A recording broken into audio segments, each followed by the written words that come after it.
Salut Jezebel, j'espère que tu vas bien. Alors, on se rejoint aujourd'hui pour une vidéo où on va avoir un échange ensemble sur des sujets sur lesquels on a un petit peu travaillé tous les deux, sur des sujets qui nous sont communs, qui sont communs à la chaîne, la mienne, et puis à la chaîne, la tienne, puisque je rappelle que tu as une chaîne, et puis je mettrai le lien en description pour ceux qui veulent aller voir ton travail.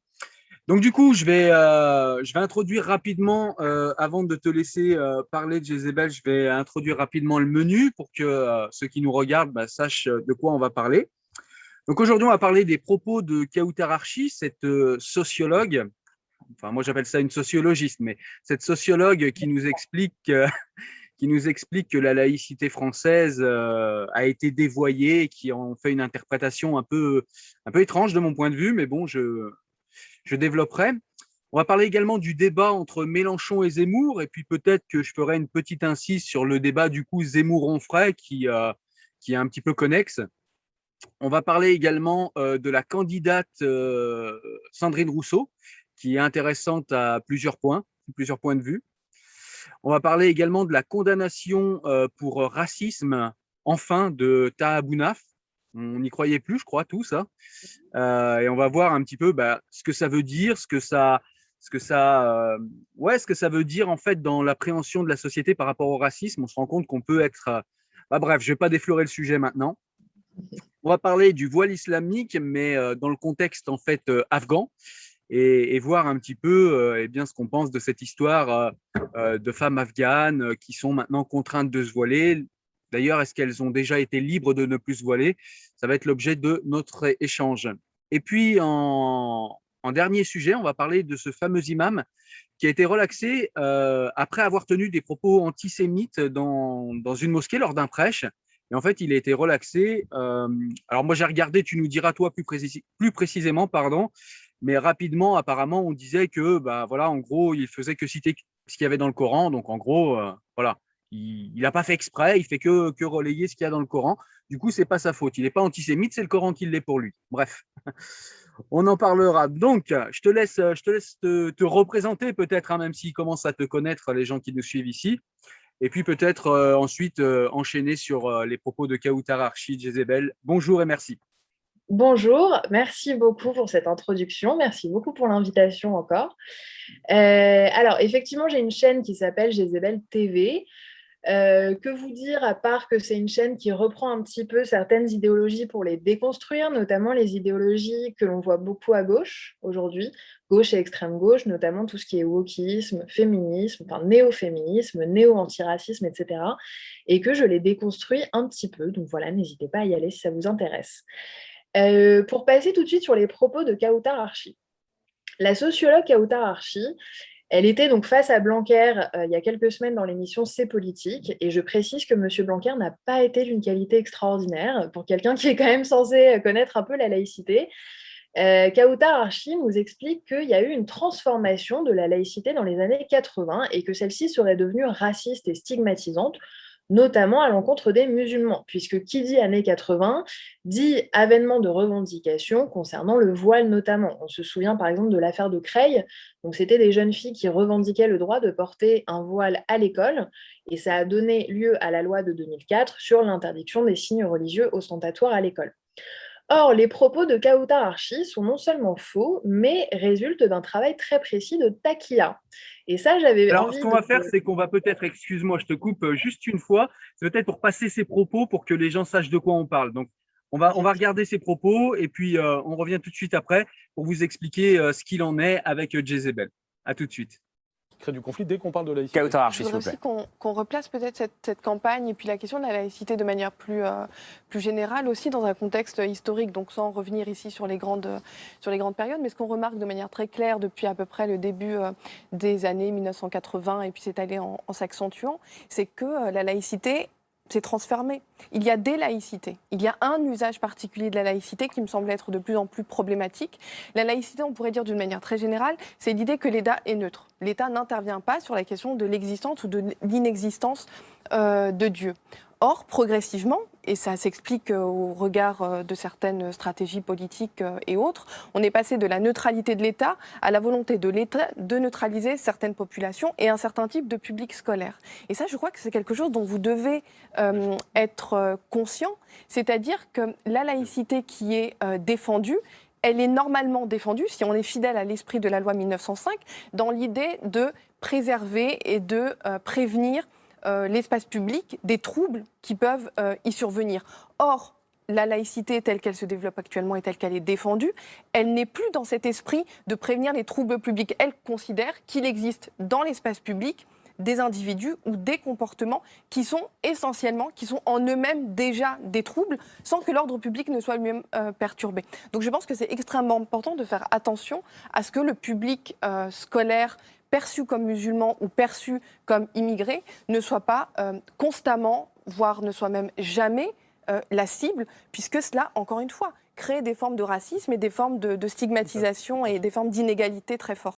Alors, les propos de Kautar Archi, ils sont non seulement faux, mais ils relèvent d'un travail très précis qu'on appelle la taqiyya. La taqiyya, pour rappel, c'est un concept coranique au départ, selon lequel le fidèle devrait être prudent en dissimulant sa croyance, notamment lorsqu'il se sent en danger, et notamment, selon le Coran, lorsqu'il n'est pas en terre d'islam. Ceci provenant d'un truc d'il y a quand même quelques centaines d'années, en réalité, cette taqiyya, elle a été instrumentalisée plus récemment par les islamistes en disant et d'ailleurs les islamistes, je dis, on dit toujours les frères musulmans pour la taqiyya, mais les Iraniens le font très très bien aussi. Comment ça se présente? Et après, je vais faire le lien entre ça et les propos de Kautar Archi. Ça se présente sous la forme d'une hypocrisie dans laquelle un islamiste instrumentalise les droits et libertés qu'offre l'état de droit dans lequel il vit pour en fait les détourner en sa faveur. Alors là, c'est exactement ce qui se passe dans les propos de Kautar Archi, qui rappelle très bien au début de l'émission, elle connaît très bien sa laïcité, les principes de 1905, hein, donc elle nous dit liberté de conscience, mais limite de la liberté de culte avec le respect de l'ordre public. Ok, bravo Kautar, mais elle les détourne tout de suite en nous expliquant que la laïcité serait devenue raciste. Implicitement, parce que ça, pour le coup, c'est quelque chose qu'on voit non pas quand on écoute ces propos-là, mais quand on lit un peu ses tweets, ses articles, etc. Elle est très, très, très contre les lois de 2004 ou encore la loi de 2010 sur la burqa, qui interdit la burqa, ou encore la loi séparatisme, qu'elle considère bien sûr comme islamophobe. Donc on voit bien qu'on prend le droit français, en l'occurrence la laïcité, et hop, on le détourne en sa faveur en se victimisant et en invoquant la lutte contre le racisme.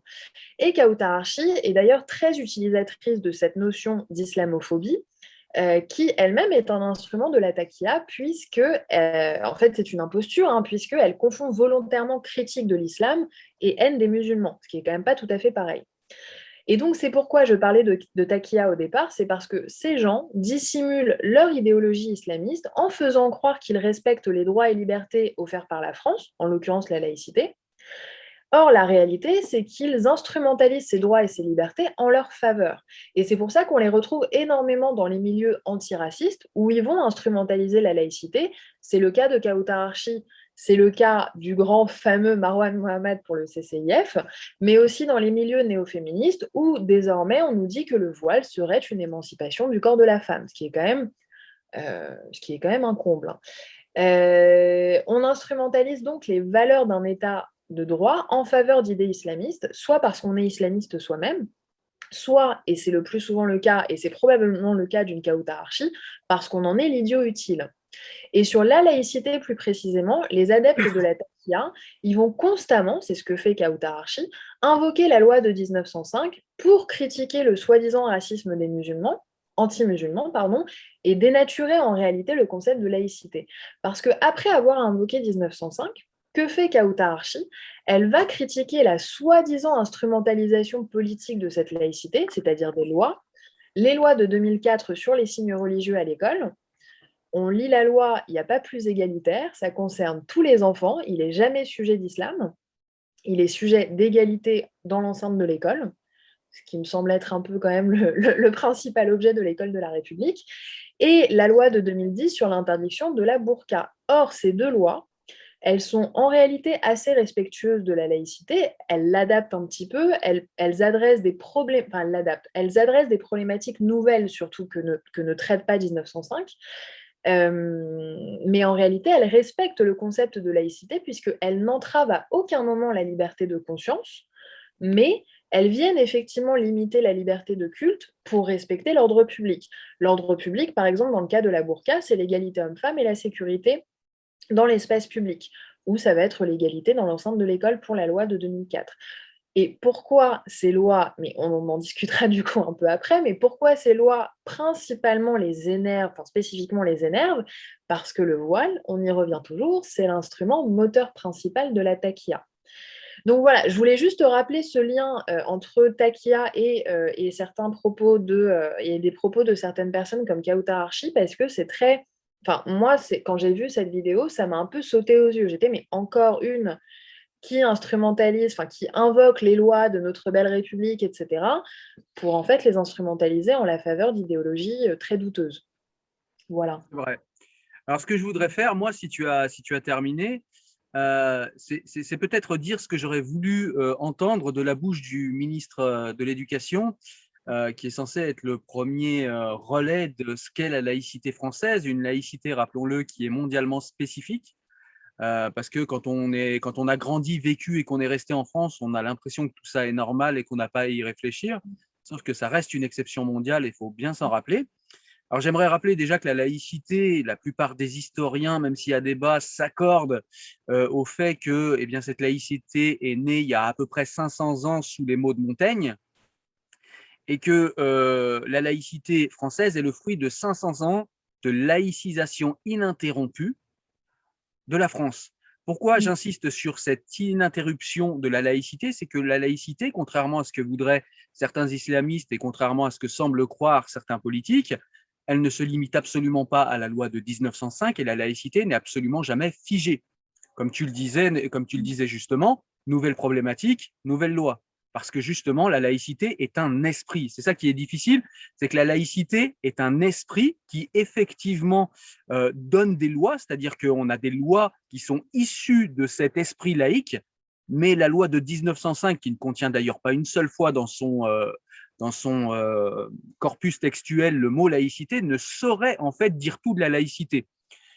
Donc déjà, j'ai du mal avec ça. Si quelqu'un veut faire un raccourci un petit peu rapide et savoir dans les grandes lignes ce qu'est la laïcité française sans se taper 500 ans d'histoire, déjà, il peut aller voir la vidéo que j'ai fait sur le sujet, où je pars justement de Clovis et jusqu'à nos jours, mais surtout, il peut aller lire le traité des autorités théologiques et politiques de Spinoza, qui, pour moi, en fait, est au niveau philosophique la quintessence de ce qu'est l'esprit de la laïcité française telle que perçue par les Français, c'est-à-dire de manière universaliste, de manière égale, et voilà, et qui est, comment dire, le fruit d'une rationalité philosophique et non le fruit de, comment dire, comme le feraient les anglo-saxons qui sont plus empiristes que nous et qui vont peut-être plutôt se dire, bon, ben, ces gens-là s'organisent en communauté, on va les laisser faire, c'est la réalité est comme ça, on ne la transforme pas, on fait avec.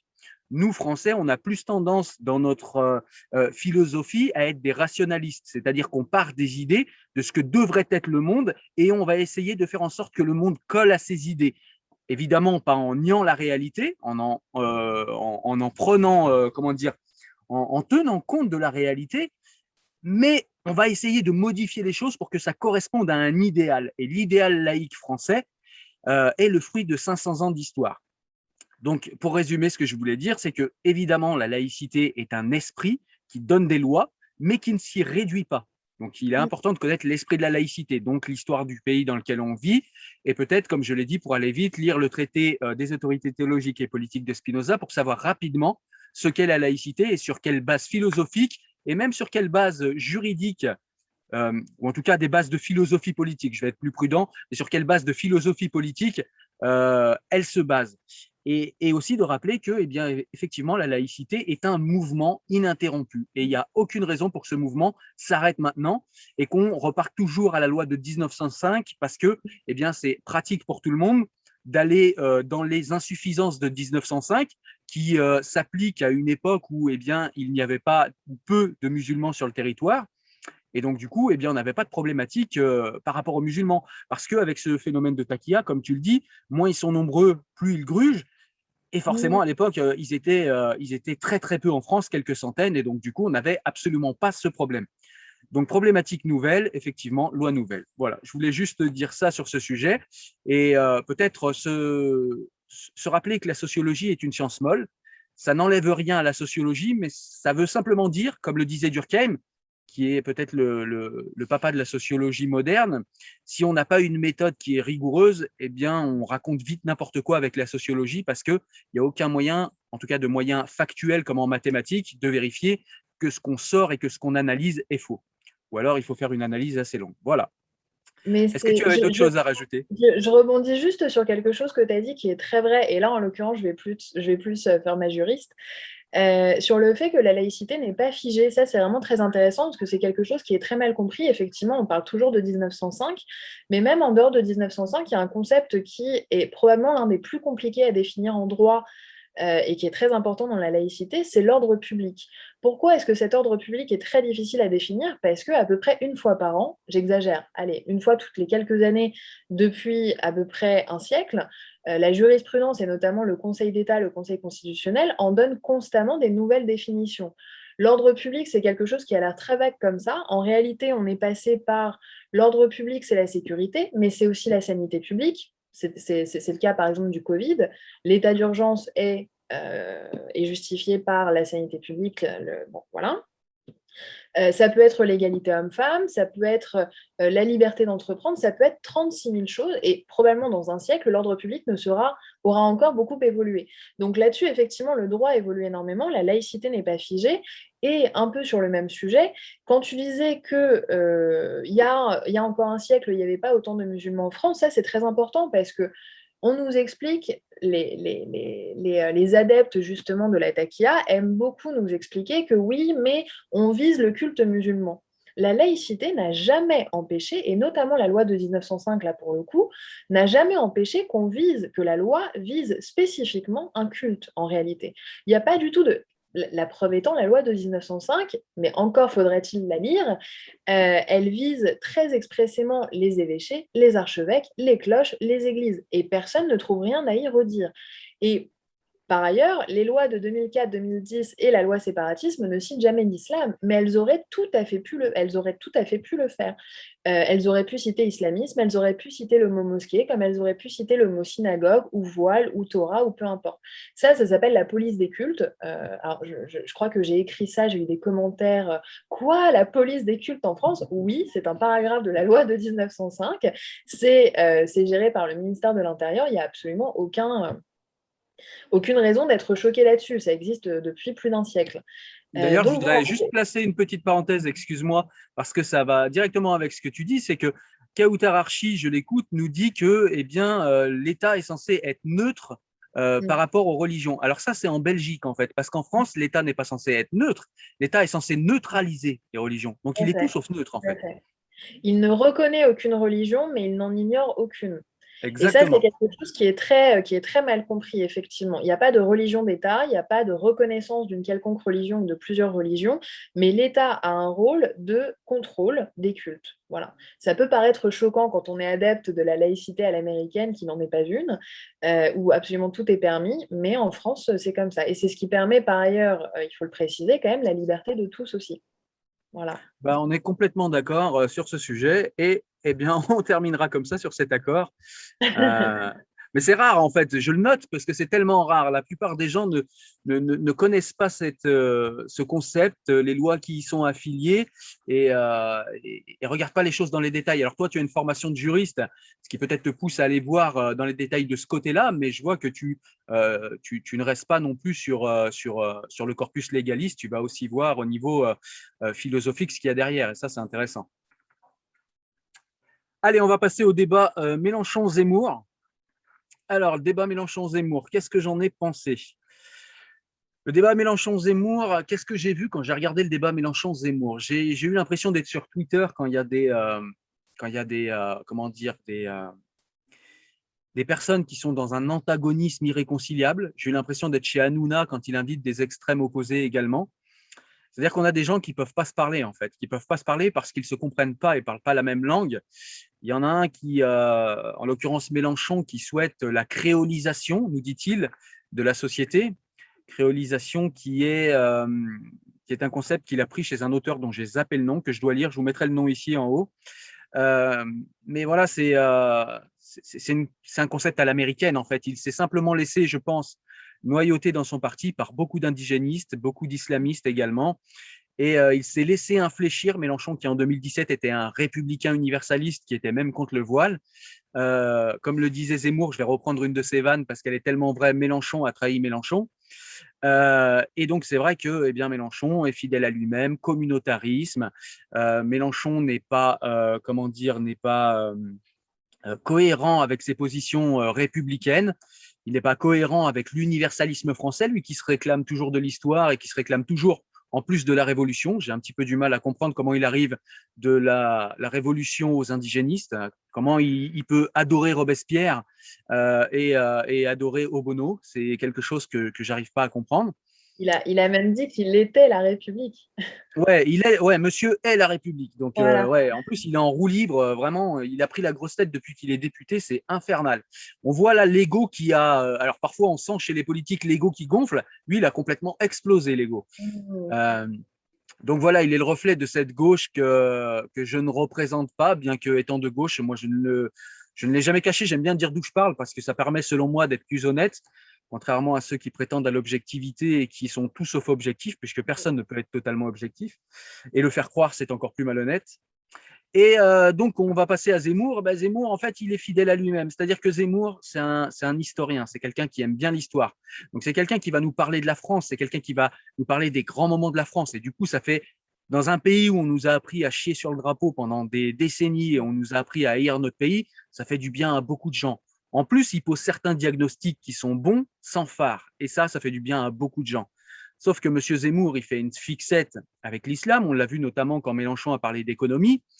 Malgré le désamour que j'ai pour Mélenchon, on peut reconnaître qu'au niveau économique, Mélenchon était beaucoup plus crédible que Zemmour. Zemmour, à part c'est les immigrés, il faut couper les allocs, au niveau de son programme économique, il était un peu court. Donc Zemmour a tendance à tout voir par rapport à l'islam et il me fait penser à cette gauche de Mélenchon qui voit tout par rapport à l'extrême droite. C'est-à-dire que ce sont des gens qui, en fait, fabriquent une vision du monde en contradiction avec quelque chose, plutôt qu'en proposition de quelque chose. Alors, certains vont me dire, oui, mais Zemmour a raison, il dit des choses. Oui, il dit des choses vraies, mais déjà, il propose peu de choses. Et le peu qu'il propose, eh bien, c'est franchement maladroit dans certains cas et clairement raciste dans d'autres. Donc, voilà. On a aussi un racisme de gauche chez Mélenchon, hein, qu'on sent bien et qu'on comprend bien. Moi, j'ai vu deux racismes différents discuter ce soir-là, enfin plutôt s'éructer à la figure parce qu'ils n'ont pas beaucoup échangé pour le coup. Donc, voilà. Voilà ce que je peux en dire. Il n'y avait rien de très intéressant. Au niveau économique, j'ai vu un Zemmour très à droite et un Mélenchon très à gauche. Au niveau écologique, j'ai vu un Zemmour très à droite et un Mélenchon très à gauche. Voilà, rien de neuf sous le soleil. Il y avait des clivages. Je ne sais pas si toi, tu as d'autres choses à dire là-dessus, mais honnêtement, je n'ai pas adoré ce débat. Alors, sur ce que tu disais par rapport au débat, et après, moi, je vais m'intéresser un petit peu plus à Zemmour lui-même et à cette candidature, enfin, qui d'ailleurs ne l'est pas encore officiellement. Par rapport à ce que tu disais, effectivement, alors, sur le côté économie, sur le côté écologie, effectivement, on est d'accord. Là où effectivement je te rejoins aussi, c'est que je trouve que le grand point commun de Mélenchon et de Zemmour, c'est leur obsession des musulmans. Alors, on a l'impression effectivement que l'un les déteste, l'autre les adore, mais les deux, en réalité, confondent islamisme et islam, confondent immigration, islam, créolisation, islamisme, bref. Les deux se perdent dans tous ces concepts et effectivement dans un racisme d'extrême droite pour l'un et un racisme antiraciste, entre guillemets, et condescendant et méprisant pour l'autre, pour moi, c'est leur grand point commun. Sur la candidature Zemmour elle-même, là, il y a un sondage qui est sorti, enfin, que j'ai vu passer ce matin ou hier, je ne sais plus, sur le fait que les trois candidats dont on parle le plus et que l'on voit et que l'on entend le plus dans les médias depuis à peu près 1 ou 2 semaines, c'est Zemmour le premier, et ensuite c'est Mélenchon et Marine Le Pen. Et le fait que ce sont les extrêmes qui prennent toute la place médiatique, alors à titre personnel, ce qui m'énerve, c'est que j'en veux pas tellement à ces extrémistes, j'en veux aux démocrates, qu'ils soient de droite ou de gauche par ailleurs, qu'on ne voit pas, qui n'intéressent pas, qui s'empêtrent dans des propositions qui n'en sont pas, qui s'occupent de sujets qui n'intéressent absolument pas les Français. On a les écolos qui nous parlent blanchité et sorcières, on a Macron qui nous parle de pesticides, on a Xavier Bertrand qui nous explique qu'il faudrait des lois spécifiques à chaque région, on a Pécresse qui se réveille il y a 3 jours sur l'immigration en nous disant ah bah tiens, il faudrait peut-être mettre des quotas d'étrangers dans la Constitution. Enfin, dans tous les cas, on nous parle peu ou très mal de l'emploi et de la sécurité. Qui sont les deux grands sujets pour les intentions, enfin qui vont être les deux grands sujets pour les intentions de vote des Français en 2022. Et dans les deux cas, qu'est-ce que ça veut dire? Parler de sécurité et d'emploi, ça veut dire parler aux pauvres. Et ça fait maintenant plusieurs décennies que personne en dehors de l'extrême droite ne le fait. Donc, juste ma conclusion là-dessus, c'est que selon moi, on n'est pas sur Zemmour qui est au-dessus des autres parce qu'il serait meilleur, on est sur les autres et notamment les démocrates qui sont en dessous parce qu'ils sont très médiocres, et que ce soit à droite ou à gauche. Et on est sur un débat qui est d'une médiocrité assez extraordinaire. Alors, loin de moi l'idée de dire que Zemmour est un génie par rapport aux autres, mais je pense qu'on en est à la limite où beaucoup de Français se disent finalement il se débrouille un petit peu mieux, quoi. Ce qui est assez inquiétant et ce qui illustre bien le niveau politique auquel on fait face. Autre chose qui m'intéresse pas mal, je ne sais plus si je t'en avais parlé, mais j'ai interrogé cet été pas mal de jeunes qui avaient pour intention de voter Marine Le Pen, enfin, de voter parti extrême de façon générale, mais notamment qui avaient pour intention de voter Marine Le Pen. Ah non, Chose tu ne me l'avais pas dit, intéressante, mais c'est super bah voilà. intéressant. Ouais. Ouais. J'ai interviewé des jeunes parce qu'il faut le savoir, le premier grand parti des jeunes, donc à peu près 18-30 ans, c'est l'abstention. Le deuxième, c'est Marine Le Pen. Ouais. Et donc, j'interroge quelques jeunes cet été qui comptaient voter Marine Le Pen. Et donc, Zemmour arrivant un peu sur le devant de la scène, je les ai recontactés pour savoir s'ils avaient switché sur Zemmour. Sans surprise, ils ont tous switché sur Zemmour. Et donc, alors là, pour le coup, ce n'est pas mon opinion, je les cite. Pourquoi est-ce qu'ils ont switché sur Zemmour? Parce que contrairement à Marine Le Pen, et tu en as parlé un petit peu tout à l'heure, Marine Le Pen, elle a fait un gros travail de dédiabolisation que l'on connaît pour s'éloigner de son père, et en fait s'éloigner un peu du nom Le Pen, entre guillemets, ce qu'elle n'a pas réussi à faire, et éviter à tout prix qu'on considère le FN à l'époque, le RN maintenant, comme raciste. Zemmour n'en a rien à faire. C'est-à-dire que Zemmour, il ose dire les choses, il n'en a rien à faire de passer pour raciste, il va beaucoup plus loin. Et Zemmour gagne des points là-dessus. Alors, encore une fois, je ne fais que citer ce que ces jeunes m'ont dit. Il est à la fois plus assumable de dire qu'on va voter Zemmour parce qu'il ne porte pas le nom Le Pen, et ensuite parce qu'il paraît un peu plus instruit que Marine Le Pen, qui vient pourtant pas du tout d'un milieu modeste, non instruit, etc. En l'occurrence, Marine Le Pen vient d'une famille même plutôt assez bourgeoise et instruite, mais se fait passer pour la grande amie des classes populaires depuis quelques décennies. Bon. Que Zemmour, en l'occurrence, a, entre guillemets, un peu ce côté plus instruit, plus érudit, qui le rend plus assumable. Et aussi, en réalité, il est beaucoup plus réac que Marine Le Pen, et il va en fait beaucoup plus loin qu'elle. Et c'est là où il gagne des points. Et il y a un lien à faire avec Trump, dont ces jeunes m'ont beaucoup parlé, qui me semble assez intéressant, c'est qu'il incarne enfin la libération d'une parole. Par exemple, quand tu disais tout Retour à du l'heure, refoulé.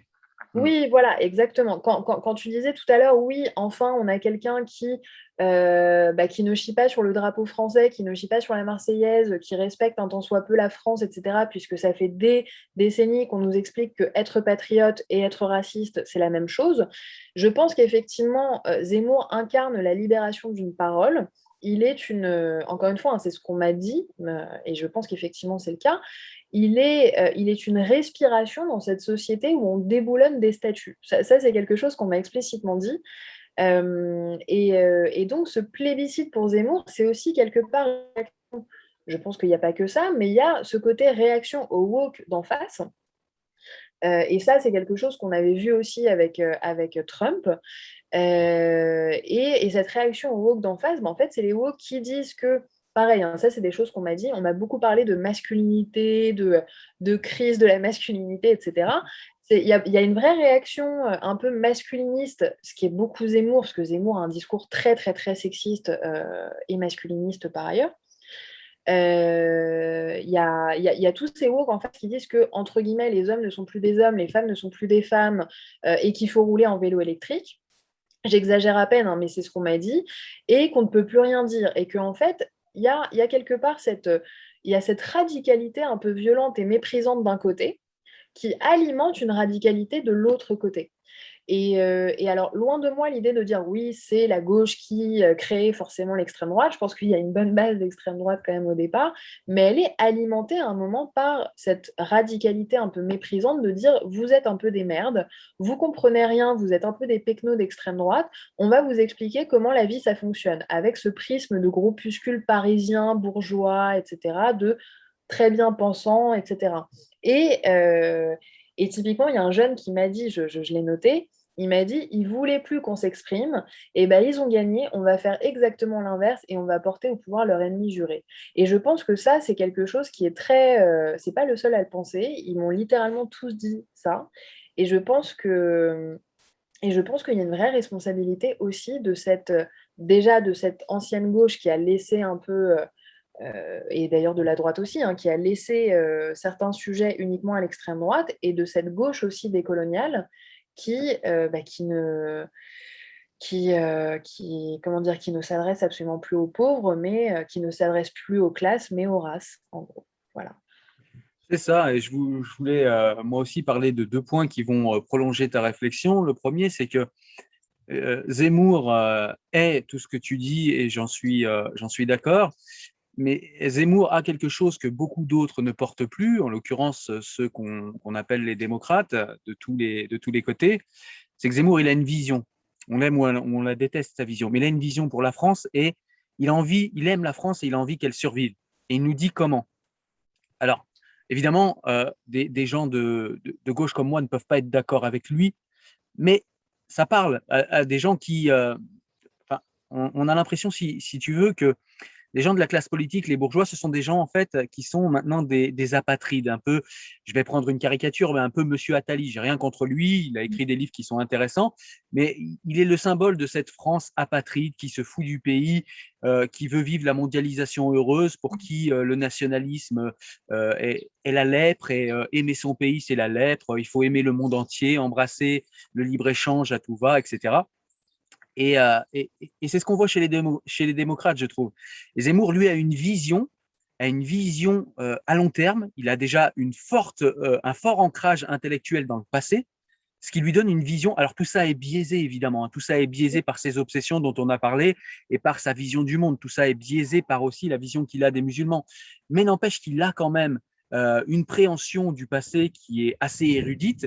Et du coup, ça lui donne, même s'il manque de propositions, ça nous donne une vision sur le long terme. En face, on a l'impression qu'on a des administrateurs quotidiens, c'est-à-dire des gens qui vont te dire, oulala, dans le tableau Excel, là, vous voyez, on dépense un peu trop de ce côté, on va essayer de réajuster le budget. Oulala, mais vous voyez là, oula, il y a pas assez de noir, il y a pas assez de vert, voilà. C'est des gens qui font de l'administration quotidienne. Ce sont plus que des administrateurs. Ce qu'on a besoin, ce sont des politiques qui nous inspirent, qui nous portent ensemble tous vers une vision commune en fait du pays. Et Zemmour incarne, et comme tu le dis, hein, il l'incarne de manière l'idole. Mais malgré tout, ça suffit à être au-dessus Ouais. de toute la classe politique. Et ça fait peur, en fait. Il y a quelque chose qui rejoint un petit peu ce que tu viens de dire, que l'on m'a rapporté de la part notamment des jeunes que j'ai interrogés, c'est une envie des Français, enfin de certains Français en tout cas, de voter Zemmour pour le porter à un second tour avec Emmanuel Macron. Pourquoi? Parce que selon eux, ce serait un peu un retour au débat d'avant, où on avait des candidats avec qui on n'était pas forcément d'accord, mais qui avaient une culture et un verbe assez extraordinaire. Et c'est vrai que, alors autant moi je suis partagée sur la culture de Zemmour, parce que je pense qu'effectivement il est cultivé, mais qu'il a tendance à dénaturer et à instrumentaliser, à faire des omissions, à un peu changer la vérité comme bon lui semble. C'est ce qu'il fait typiquement très souvent sur Vichy. Hein. On en a pas mal discuté dans l'actu ces derniers temps. Autant c'est vrai que Zemmour, il parle bien, il est instruit, il est passionné d'histoire, etc. Et en face, on a un Emmanuel Macron qui est quand même assez intellectuel aussi dans sa façon d'être, dans sa façon de parler, et que l'on prenait un peu pour un simple banquier et qui s'est révélé en fait être un président assez intellectuel, assez instruit. Bon. Et je pense qu'effectivement, enfin, de ce qu'on m'a dit, il y a un peu cette envie de réélever un peu le débat, entre guillemets, mais ce qui pour moi n'est que du marketing, parce que on a cette impression que avoir un verbe extraordinaire, c'est avoir des vraies propositions, c'est pas forcément le cas. C'est vrai, c'est vrai. Et le deuxième point sur lequel je voulais également revenir, c'est le point sur lequel tu as commencé à nous dire des choses, c'est ce fameux retour, tu viens d'en parler, mais au débat, en fait, au vrai débat, parce qu'on a l'impression, si tu veux, moi, si je chausse mes lunettes d'Orwell, j'ai un petit peu l'impression de voir à gauche chez les indigénistes une vision totalitaire qui ressemble au communisme. Alors évidemment, ils ne sont pas au pouvoir et on n'est pas dans un pays totalitaire. Je dis simplement qu'il y a des comportements totalitaires à la gauche qui font penser au totalitarisme que décrivait Orwell quand il critiquait le communisme. Et à droite, eh bien, on a le nazisme avec comment dire, toute cette symbolique viriliste, etc. On a ce nazisme comme ça avec beaucoup d'autorité, etc., qui lui ne joue pas sur les mots, mais impose des idées, impose des concepts par la force, un petit peu à la Zemmour. Et j'ai l'impression de voir en fait, comme je le disais, si je regarde ça avec un angle orwellien, j'ai l'impression de voir l'extrême droite fasciste et l'extrême gauche totalitariste en train de se chamailler le pays. Et encore une fois, je pense que tu as raison quand tu dis que, eh bien, c'est beaucoup la faute des démocrates, c'est que ces gens-là, en fait, voilà, ce sont juste des administrateurs, ils n'ont plus de vision, ils ne parlent plus. On dirait qu'ils sont tellement déconnectés du pays que même s'ils voulaient, même quand ils essayent de parler aux classes populaires, ils n'y arrivent pas parce qu'en fait, ils ne connaissent pas nos vies, en fait, tout simplement. Ils ne savent pas quelles sont nos vies. Et du coup, ils font ce qu'ils peuvent et des fois, ils vont même sur le terrain de Zemmour parce qu'ils se rendent bien compte que Zemmour parle à des gens, donc ils se disent il doit y avoir un peu de vérité dans ce qu'il dit. Ils essayent d'aller de son côté et d'aller sur ces sujets, mais ils le font avec les armes de Zemmour et du coup, ils gagnent, quoi. Ils gagnent dans le débat alors qu'il faudrait aller sur ces mêmes sujets, comme tu le disais, aller sur la laïcité, aller sur la sécurité, mais y aller en fait avec un logiciel de démocrate et y aller selon ses conditions. Et c'est vrai que les démocrates ont tendance à être des gens qui sont, on les voit comme des gens nuancés et intelligents. Le problème, c'est qu'ils ont confondu la nuance avec la compromission et la lâcheté. C'est-à-dire qu'aujourd'hui, on a l'impression que ce sont des politiques mentalos, quoi. Ils nous parlent plus de rien. Et Macron, qui est quelqu'un d'intellectuel, effectivement, et on peut le voir à travers certaines de ses actions, malheureusement pas tellement comment il parle, parce que quand il parle, eh bien, il utilise comme beaucoup d'éléments de langage. C'est-à-dire qu'il ne fait pas comme Zemmour. Zemmour ne va pas hésiter à citer des livres, à nous renvoyer vers des… On peut dire ce qu'on veut de Zemmour, mais il ne nous prend pas pour des abrutis. Après, il a ses lunettes à lui, mais il nous donne comment ça s'appelle, des sources. On va pouvoir aller vérifier et on va pouvoir justement autocritiquer ce qu'il dit en allant vérifier et lire nous-mêmes ses sources. Avec Macron, on ne va pas pouvoir faire ça parce que monsieur va tout simplement dégager des éléments de langage, il va balancer des ballons d'essai parfois, et jamais il va nous dire d'où il parle réellement, en fait. D'où il parle, quelle est sa vision pour la France. Il a une vision, on l'imagine bien, mais quelle est cette vision? Est-ce que c'est la vision qui a envie d'embrasser tous les Français? Parce que on a l'impression qu'il parle qu'à une certaine classe, à une certaine élite, Macron. Et l'élite qui connaît les codes de ces classes sociales-là comprennent bien ce que dit Macron. Et d'ailleurs, ce sont des gens qui l'ont soutenu pour sa campagne. On sait qu'il y a beaucoup de gens de la City en Angleterre et puis des gens du CAC 40 en France qui ont soutenu Macron. Donc ces gens-là savent bien quelle vision ils ont.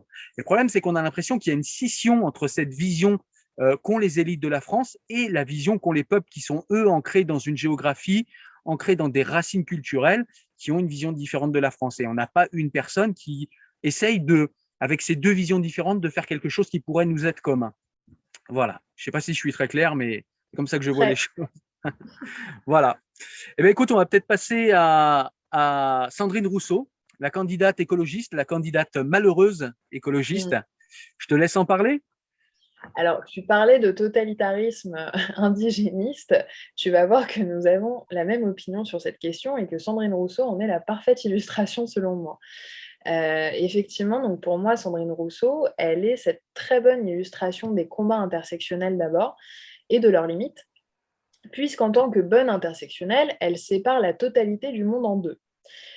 Sous prétexte de non-binarité et de déconstruction de genre, en réalité, Par exemple, quand elle dit les femmes qui jettent des sorts, les hommes qui construisent des EPR, les riches, les pauvres d'un côté, les blancs et les noirs, pareil, d'un côté différent, elle sépare en fait tout le monde et ça la rend en réalité plus antiféministe que féministe, ça la rend plus raciste que antiraciste et par ailleurs, ça la rend aussi beaucoup plus individualiste que anticapitaliste, ce qu'elle se targue d'être, lorsque l'on voit ce qu'elle propose notamment en matière d'écologie. Et ça c'est assez intéressant. Et ça concerne, enfin, pour moi, ça concerne notamment Sandrine Rousseau, mais c'est une contamination de tout le parti Europe Écologie Les Verts. Pourquoi? Parce que là, on a une femme supposément de gauche qui nous explique, je ne sais pas si tu as vu ça, je crois que c'était cette semaine ou la semaine dernière, qui nous explique qu'il faudrait moins produire dans le secteur agricole puisque finalement, après tout, privilégions nos idéologies qui sont en réalité des idéologies assez bourgeoises, hein, en n'ayant pas grand-chose à faire des pauvres, qui ont quand même bien plus à manger qu'avant et qui meurent également bien plus vieux qu'avant. Et ça concerne et les riches et les pauvres d'ailleurs, mais quand même surtout les pauvres. Grâce à l'agriculture moderne quand même, qui n'est pas complètement dégueu en France, contrairement à ce qu'on pourrait penser. Selon l'OMS, on est le premier pays en termes d'alimentation, c'est-à-dire qu'on est le pays avec la meilleure alimentation nutritivement parlant, notamment, c'est-à-dire qu'en France, on est l'un des pays, il y a des comparaisons avec le Royaume-Uni, par exemple, qui sont assez étonnante.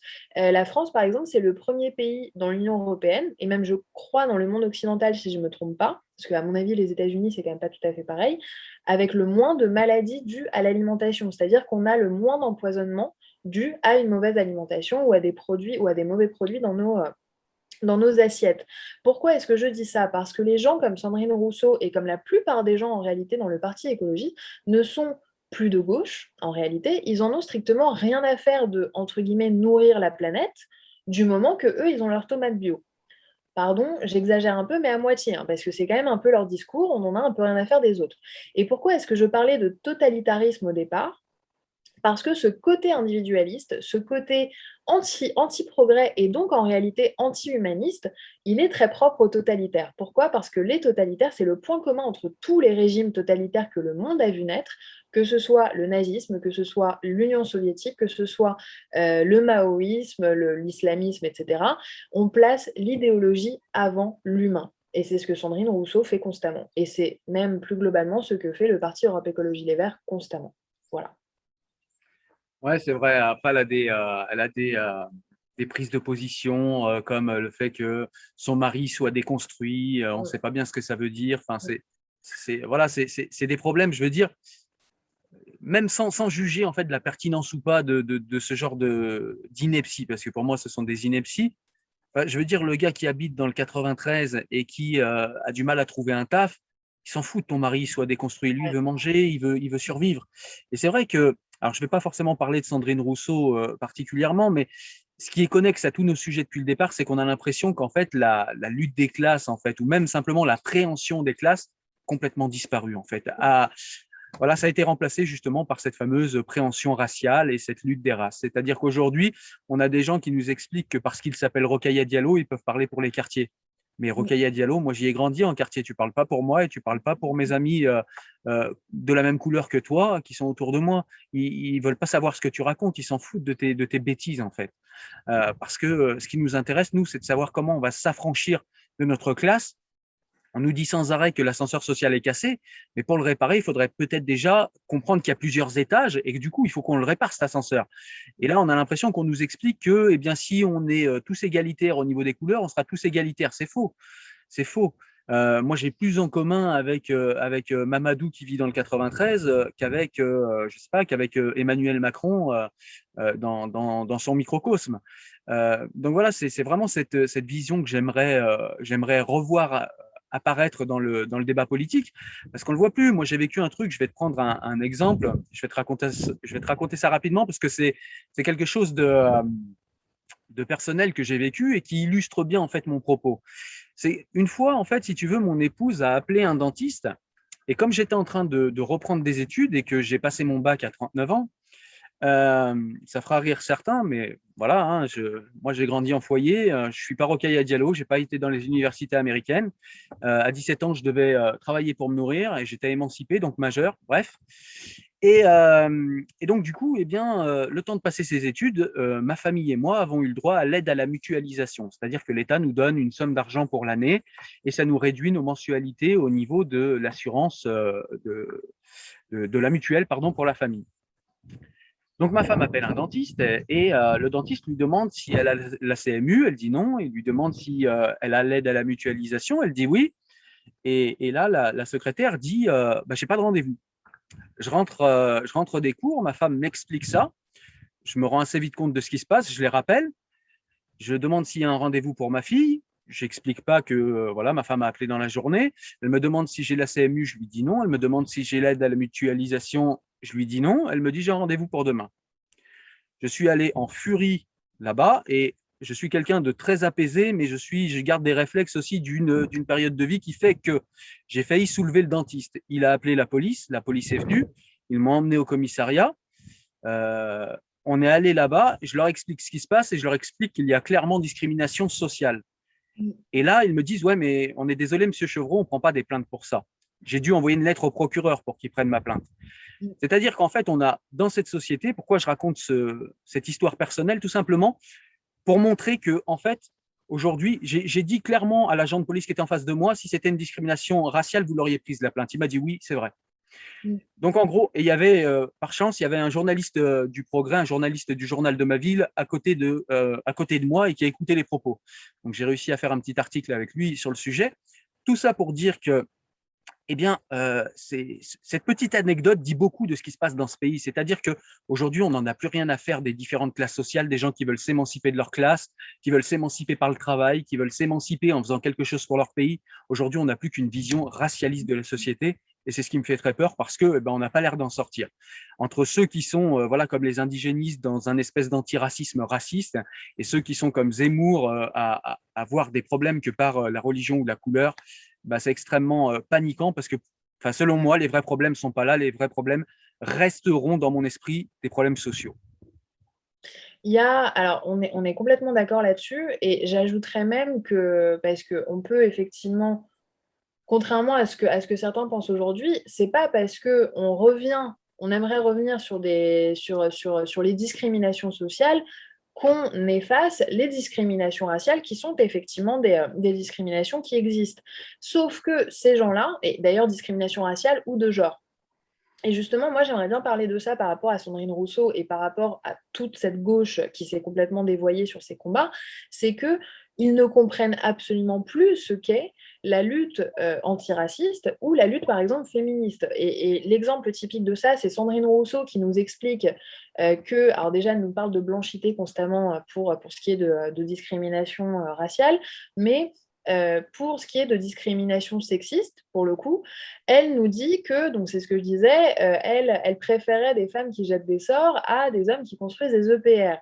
Quel mépris pour les quelques femmes qui se sont quand même fait chier à être ingénieures, qui étaient peut-être 2 par promo ces dernières décennies. Enfin, quel mépris pour les femmes qui ont, un tant soit peu, ont réussi à faire preuve de raison à un moment dans certains moments. Et pourquoi est-ce que je parle de ça? Parce qu'il y a cette méconnaissance de ces combats, et donc non seulement on les met au premier plan aux dépens des discriminations sociales, qui, je suis d'accord avec toi, sont probablement principales par rapport aux autres, en tout cas qui sont, selon moi, plus universelles, je crois. Et en plus, les combats antiracistes, féministes, etc., sont complètement dévoyés.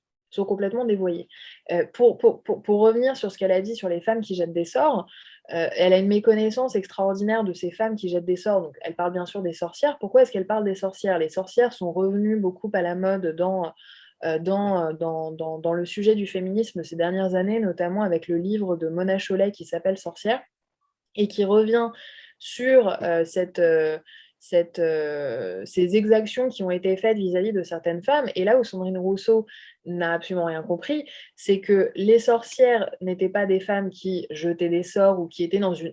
Quand je dis qu'ils jetaient des sorts, qui étaient dans une irrationalité un petit peu maléfique ou magique ou quoi que ce soit, au contraire, ces femmes ont été en réalité brûlées pour beaucoup parce qu'elles avaient un savoir rationnel. La plupart d'entre elles étaient en réalité des guérisseuses qui avaient un savoir médical Et C'est vrai, d'ailleurs, ouais.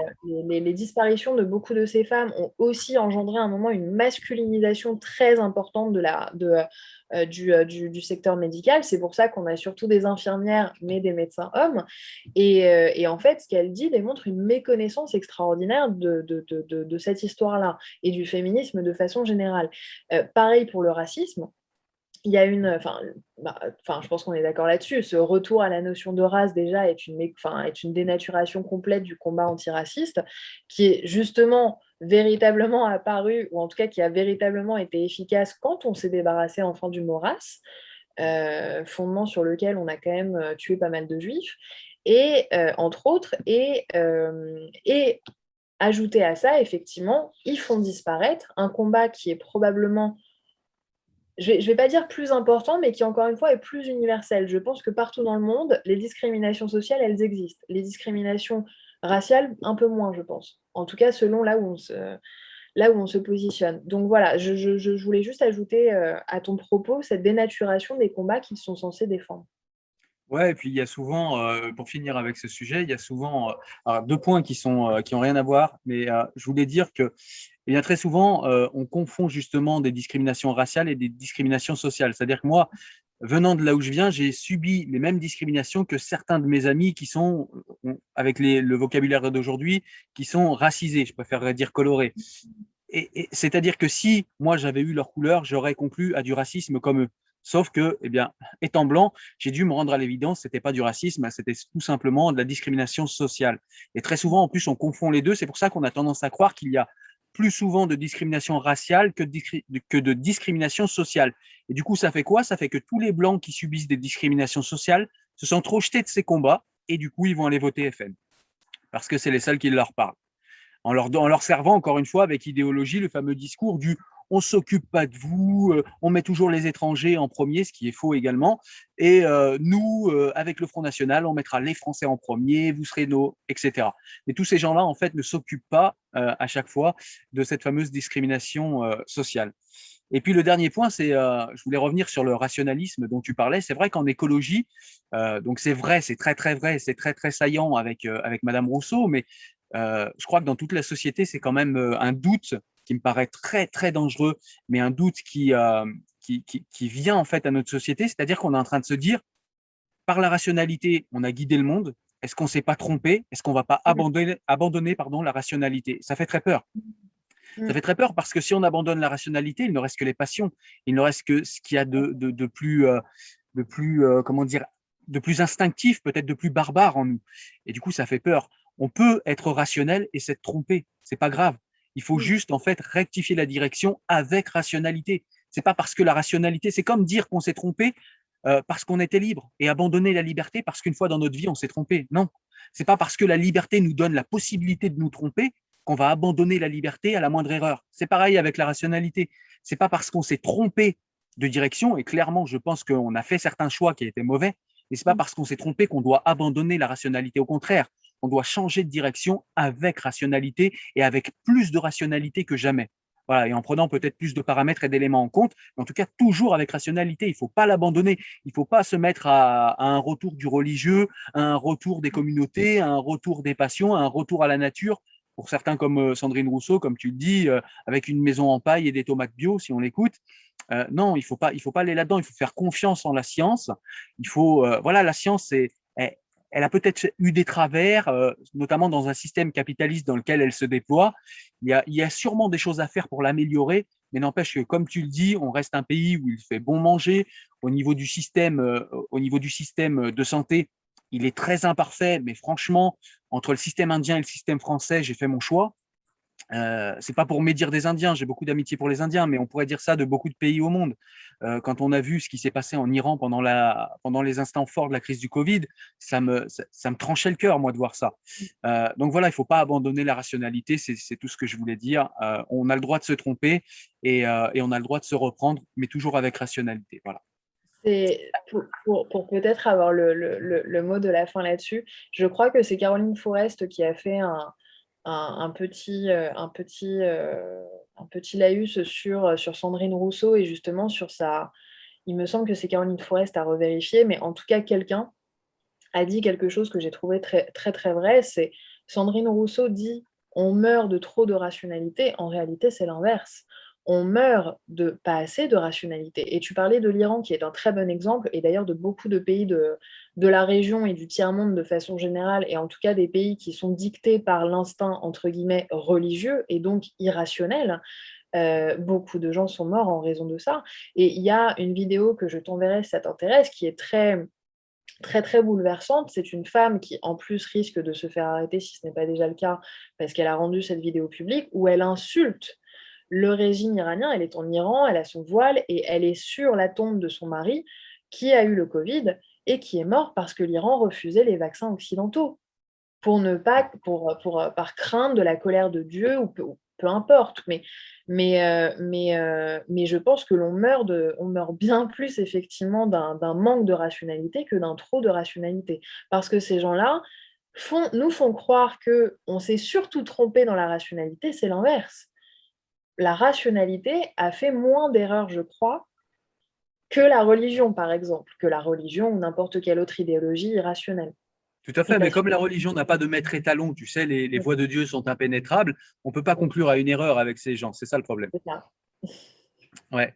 Allez, on va passer à notre cher ami, notre cher journaliste objectif, Taha Bouaf, pardon, qui a été condamné pour avoir traité d'arabe de service cette syndicaliste, j'ai zappé son nom, c'est Madame Kebab, son prénom, Ouais. je ne sais pas si tu t'en Linda. souviens. Linda Kebab, voilà. Autant pour moi. Et donc, il l'a traité d'arabe de service, tout simplement parce que, eh bien, elle prenait la défense de l'institution dans laquelle elle travaille, ce qui est un petit peu son taf. Et puis parce qu'elle osait mettre sur la table quelques vérités, c'est-à-dire que, bah, voilà, j'introduis, après je te laisserai toi développer parce que voilà, j'en ai déjà beaucoup parlé moi sur d'autres réseaux, mais tout simplement, on a une personne qui donne son avis, au lieu de conclure en fait à une différence de coloration politique, quelle que soit la coloration extérieure, eh bien, on conclut tout le temps, en fait, on va ramener sa coloration politique à sa coloration extérieure. Et tout le temps, on va ramener les gens, en fait, à ce qu'ils sont au niveau de leur couleur ou au niveau de leurs origines réelles ou supposées, d'ailleurs. Donc voilà, on est toujours dans ce racisme de gauche qui, pour une fois, a été puni. Donc c'est vraiment, je trouve, une grande avancée. On a compris que quelqu'un qui était racisé pouvait être raciste aussi et qu'un antiraciste pouvait sombrer dans le racisme également. Donc ça m'a fait plaisir cette condamnation. Ça m'a moins fait plaisir quand j'ai écouté Monsieur Bouaf s'expliquer sur comment ça s'appelle, sur la télé d'Hanouna, que je regarde parfois via YouTube. Il a des explications qui sont comme d'habitude. J'ai pas voulu dire ça. C'était pas tout à fait comme ça qu'il faut le prendre. C'est pas racial, c'est sociologique, etc. Enfin, toute cette logorée qu'on connaît. Mais voilà, ça m'a fait plaisir qu'il soit condamné. Et voilà, je te laisse expliquer ce que tu en as pensé, toi. Et donc, il y a eu une émission de France Info où Linda Kebab, donc syndicaliste policière qui est syndicaliste dans le syndicat Unité SGP Police, qui, on le rappelle, un des responsables de ce syndicat avait dit à la télévision que dire bamboula à un noir, c'était à peu près convenable. Je ne me souviens pas d'avoir vu Linda Kebab se soulever contre ça. Eh bien, elle avait pris la parole pour dire que la mort d'Adama Traoré et la mort de George Floyd n'étaient pas comparables, que la police aux États-Unis, que la police en France, n'était pas du tout la même chose. On sait qu'ils sont tous les deux morts sous le poids de policiers par asphyxie. Donc c'est quelque chose de totalement comparable. Et Linda Kebab, voilà, elle passe son temps sur les plateaux de télévision à nier les violences de la police, à nier le racisme de la police. Et le problème, Cyril, c'est quoi? C'est que, en fait, en faisant ça, en fait, elle convoque elle-même son origine pour justifier ses discours. Chez Bourdin, elle disait, la police n'est pas raciste. Pour preuve, je suis moi, Linda Kebab, donc arabe et tout ce qui va avec, porte-parole de bon nombre de mes collègues. Et c'est ça le problème précisément. Arabe de service, dans ce contexte-là, c'est une critique de son discours politique, pas de son origine. Qui peut croire que je suis raciste contre les Arabes? C'est complètement ridicule. Alors déjà, je tiens à dire que cette décision, je l'attendais avec vraiment beaucoup d'impatience parce que je suis française d'origine arabe et c'est vrai qu'à chaque fois que j'ai vu ces trucs d'arabe de service, etc., alors pour moi, je vais être très claire, l'arabe de service, il a toujours été que le miroir du sale arabe. Hein, donc Pour moi, c'est exactement la même chose, il n'y a absolument aucune différence, sauf que l'un est peut-être encore plus vicieux parce qu'il se targue d'être antiraciste, ce qui a tendance à beaucoup m'énerver. Sur cette décision, déjà, il y a quelque chose de très important, c'est que tu l'as dit, les juges ont pour la première fois fait une interprétation nouvelle et nécessaire de la notion de racisme. De une, on peut désormais être raciste contre des gens de sa propre communauté. Et de deux, on peut être raciste quand on vient soi-même d'une minorité, donc les fameux racisés, entre guillemets, et a fortiori même quand on se dit militant antiraciste. Donc ça, c'était assez important. Et donc je ne sais pas si tu l'as vu, j'ai fait un thread sur Twitter sur le sujet. Et ce que j'ai dit dans ce thread, en l'occurrence, c'est que l'expression arabe de service, elle est à la fois raciste parce qu'elle nous essentialise, nous, Français d'origine arabe, mais aussi parce que plus globalement, elle méprise tous ceux qui ont eu le culot de réussir leur intégration. Parce que c'est ça, en fait, l'arabe de service, c'est celui qui réussit. En dépit du fait qu'il soit arabe, parce qu'apparemment c'est forcément une tare, selon ces gens, il a réussi, en fait. Et parce que ça, pour le coup, c'est bien de le préciser parce que ce sont les explications de Taha Bouaf. Taha Bouaf et son avocat, c'est ce qu'ils ont plaidé lors de l'audience. En fait, ils ont dit oui, c'est seulement parce que Linda Kebab est représentant de l'institution policière qui est raciste et que donc son origine est instrumentalisée. Déjà, quel mépris pour Linda Kebab qui est apparemment incapable de ne pas être instrumentalisée par quelque chose qui serait plus grand qu'elle, hein, parce qu'apparemment, comme elle est d'origine arabe, bon, elle est un peu con finalement, hein, il y a quand même un petit peu ça en dessous. Elle est forcément soumise, instrumentalisée, manipulée par des bons Français racistes. Donc déjà, il y a ça. Et en fait, lorsque Taha Bouaf et son avocat disent que non, non, mais c'est juste, ça concerne juste l'institution policière, c'est complètement faux et hypocrite, puisque l'expression arabe de service, ou je dis arabe de service, mais il y a aussi le fameux nègre de maison, ou bounty, etc., etc., et autres réjouissances, On a vu qui des sont des... manifestations pour Adama Traoré d'ailleurs, où un pauvre policier s'était fait traiter de bounty également, tu as raison.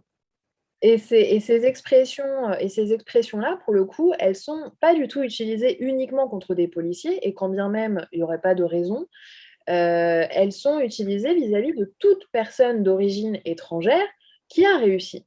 C'est-à-dire qu'on n'est pas seulement sur Linda Kebab et Abdoulaye Kanté, et loin de moi l'idée de dire que ce serait plus légitime parce qu'ils sont policiers, mais on est aussi vis-à-vis de journalistes comme Sonia Mabrouk ou Mohamed Sifawi, et on peut être d'accord ou pas avec eux, mais ce sont des Français d'origine arabe qui ont réussi. On peut citer des auteurs comme Rachel Kahn ou Tania de Montaigne.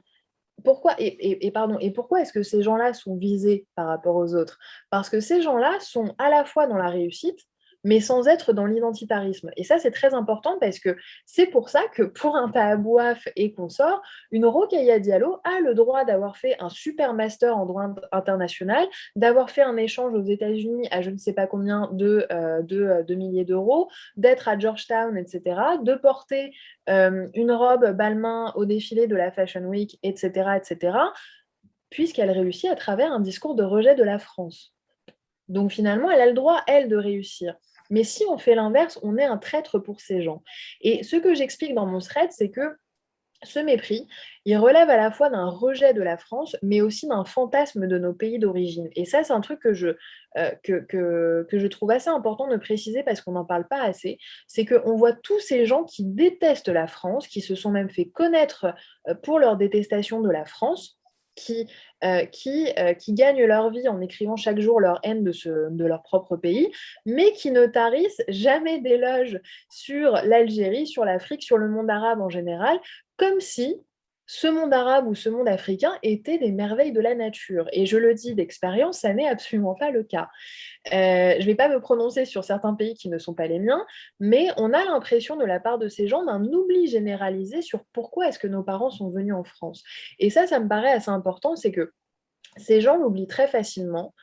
Mais si nos parents sont venus en France, c'est pour regagner un peu de dignité aussi. Et ça, ces gens ne le disent jamais et ne veulent jamais le reconnaître parce que le reconnaître, ce serait reconnaître l'échec de nos pays d'origine, et c'est le cas.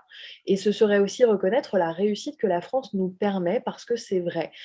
Ça n'est pas le cas de tous. Je ne dis pas du tout qu'il n'y a pas de racisme, que tout est merveilleux et parfait en France, mais en France, le fait est qu'on peut être français d'origine étrangère, notamment arabe ou noir, peu importe, et devenir écrivain, et devenir journaliste, et devenir avocat. Et les exemples ne manquent pas. Je ne dis pas qu'on en est encore à la majorité. Encore une fois, je ne dis pas que c'est parfait, mais c'est une possibilité que la France offre, et c'est très, très rare dans le monde en réalité. Et je le dis d'expérience, nos pays d'origine le permettent assez peu. Il y a énormément de racisme dans nos pays d'origine. On ne parle jamais du racisme des Arabes envers les Noirs. On ne parle jamais du racisme des Noirs entre eux. On ne parle jamais du racisme des Arabes entre eux. On ne parle que du racisme systémique apparemment des Français. Et donc, on nous explique que non seulement les Français ne seraient absolument jamais capables de générosité, mais qu'en plus, nous ne serons du coup jamais leurs égaux, parce que nous ne sommes pas capables finalement d'être assez, de nous élever aussi haut que la France nous le permet.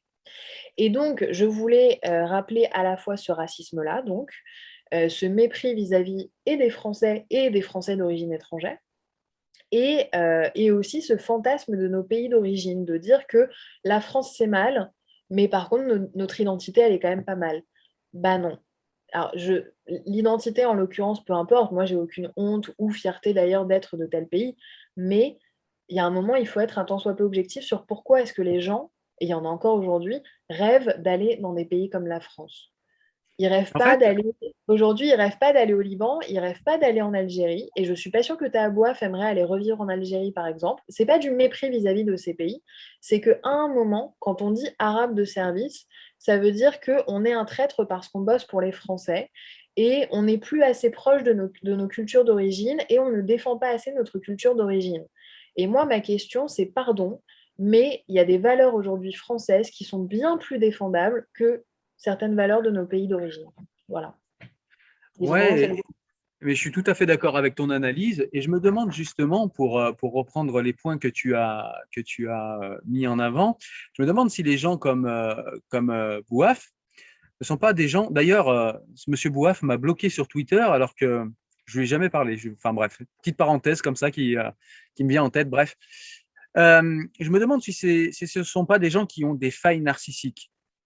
Parce que ces gens, en fait, méprisent beaucoup de monde. Effectivement, ils méprisent ceux qui réussissent, ils méprisent les Français, mais ils méprisent aussi ceux de leur propre ethnie, réelle ou supposée, qui réussissent. Donc, en fait, on sent beaucoup, beaucoup d'aigreur, en fait, et cette aigreur n'est-elle peut-être que le nom, en fait, de cette faille narcissique qui fait qu'effectivement, ils ne peuvent pas peut-être se dire moi, mon pays est meilleur qu'eux. On sait que moins on a d'éducation et plus on a d'arrogance. Et peut-être que, eh bien, cette arrogance de ces gens-là vient de cette faille narcissique qui les empêche de reconnaître que, effectivement, si leurs parents ou si eux-mêmes sont venus en France, eh bien, c'était pour certaines raisons. Et d'ailleurs, j'ai beaucoup d'amis qui, comme tu le dis, qui sont récemment arrivés en France, qui réussissent bien, qui s'intègrent bien et qui nous expliquent à quel point la France leur a donné ce que leur pays d'origine ne leur donnait pas et le respect qu'ils témoignent à ce pays pour ça. Mais s'ils disent ça publiquement, mais ils se font lyncher, les pauvres. L'arabe de service, effectivement. Et c'est un vrai problème. C'est un vrai problème, c'est qu'il y a un chantage au communautarisme, mais il y a aussi un chantage à la classe sociale. Encore une fois, je vais prendre mon cas parce que j'ai un cas qui est un petit peu l'extrême inverse de Rokhaya Diallo. C'est-à-dire que moi, je suis blanc, je m'appelle Chevreau, mais j'ai grandi au bas du bas. C'est-à-dire que même en quartier, c'était plus haut que moi j'étais en foyer. Donc j'ai grandi au bas du bas. Et je me rappellerai toujours à 15 ans, quand j'ai arrêté l'école, enfin en tout cas quand l'école m'a éjecté parce que j'étais pas très sage, et que j'ai fait mon premier apprentissage de serveur et que je suis revenu au quartier avec un costume. J'ai pris cher, j'ai pris cher. C'était des plaisanteries, mais j'ai pris cher. Et ensuite, après ces fameuses plaisanteries qui étaient censées me décourager de réussir, on a fini par plus du tout me parler. C'est-à-dire que là, ça rigolait plus. On a fini par me traiter de sale gouère, me disant que ça y est, je refaisais mon gouère, etc. Et que, bah, au final, ça y est, j'avais changé. Comme s'il y avait une espèce d'injonction à rester le même, une injonction. Ils confondent ces gens-là la fidélité et l'immobilité. C'est-à-dire que pour être fidèle, en fait, ils pensent qu'il faut être immobile. Ils pensent qu'il ne faut jamais changer. Ils pensent que l'identité est quelque chose de figé. Je les renvoie à Amin Malouf, hein, évidemment, les identités meurtrières. Mais voilà, ce que je veux dire par là, c'est que moi, je l'ai vécu en étant blanc. Donc, il y a encore une fois, j'y reviens, il y a forcément un aspect ethnique là-dedans. Je ne vais pas le nier, c'est même, à mon avis, l'aspect le plus important. Mais il y a quand même aussi un aspect social. C'est-à-dire qu'il y a comment dire, cette, euh, cette espèce zut, d'injonction en fait à rester fidèle à ta classe sociale d'origine. Tu n'as pas le droit d'être un transclasse, tu es un traître sinon. Et voilà, et c'est à mon avis cette aigreur qu'ont les gens qui n'ont rien fait et qui voudraient bénéficier des mêmes fruits que ceux qui ont réussi sans avoir jamais rien fait pour réussir en l'occurrence. Ce qui est très intéressant dans ce que tu dis, c'est ce côté de ne pas rester, enfin, pardon, de rester à sa place, qui d'ailleurs, je crois, est le titre du dernier bouquin de Rokhaya Diallo, si je ne m'abuse, ou un podcast, ou bref, je ne sais plus, mais il y a pas mal de gens comme ça qui adorent parler de il ne faut pas rester à sa place, il faut prendre l'ascenseur social, etc., alors que ce sont ceux qui, en réalité, réagissent le plus mal au fait que des personnes d'origine soit sociale, soit d'origine non française, entre guillemets, puissent en fait s'élever. Et ça, c'est quelque chose c'est quelque chose qu'ils détestent, puisque ça va à l'encontre même de toute leur idéologie, qui est de dire qu'il y a du racisme systémique, il y a des discriminations systémiques de partout. Et c'est là d'ailleurs que pour moi, que l'on voit les limites de ce systémisme soi-disant, c'est que autant il y a du racisme, autant il y a des discriminations sociales, autant il y a des discriminations sexistes, etc., autant elles ne sont jamais complètement figées. Et c'est là toute la beauté, je crois, de l'État français, c'est que pour des personnes, ce sera beaucoup plus compliqué que pour d'autres, mais ces personnes-là, même en difficulté, auront toujours la possibilité peut-être d'y arriver. Et ça, ces gens-là ne veulent pas le reconnaître. En parlant de système raciste ou de système bloqué, en réalité, on parle d'un système qui est figé et qui ne permet à personne de bouger. Et ça, c'est très pratique. Ça, c'est très, très pratique pour eux, parce que puisqu'on ne peut pas bouger, eh ben, en fait, on peut continuer à balancer nos idées racialistes, etc., puisque de toute façon, ça ne peut pas bouger. Et effectivement, je pense, je pense notamment à Min Malouf, mais il y a d'autres il y a d'autres écrivains qui ont parlé de ça. Ce que tu disais, c'est qu'il y a un mouvement dans l'identité. C'est-à-dire que quand tu regardes l'origine, elle est figée. C'est-à-dire que tu as une origine sociale, une origine religieuse, une origine d'un autre pays, etc. Mais l'identité, c'est ce que tu en fais en réalité. L'identité, c'est un mouvement et ça va toute ta vie. C'est-à-dire que tu peux passer de pauvre à riche. D'ailleurs, l'inverse aussi est possible, un peu moins, mais quand même.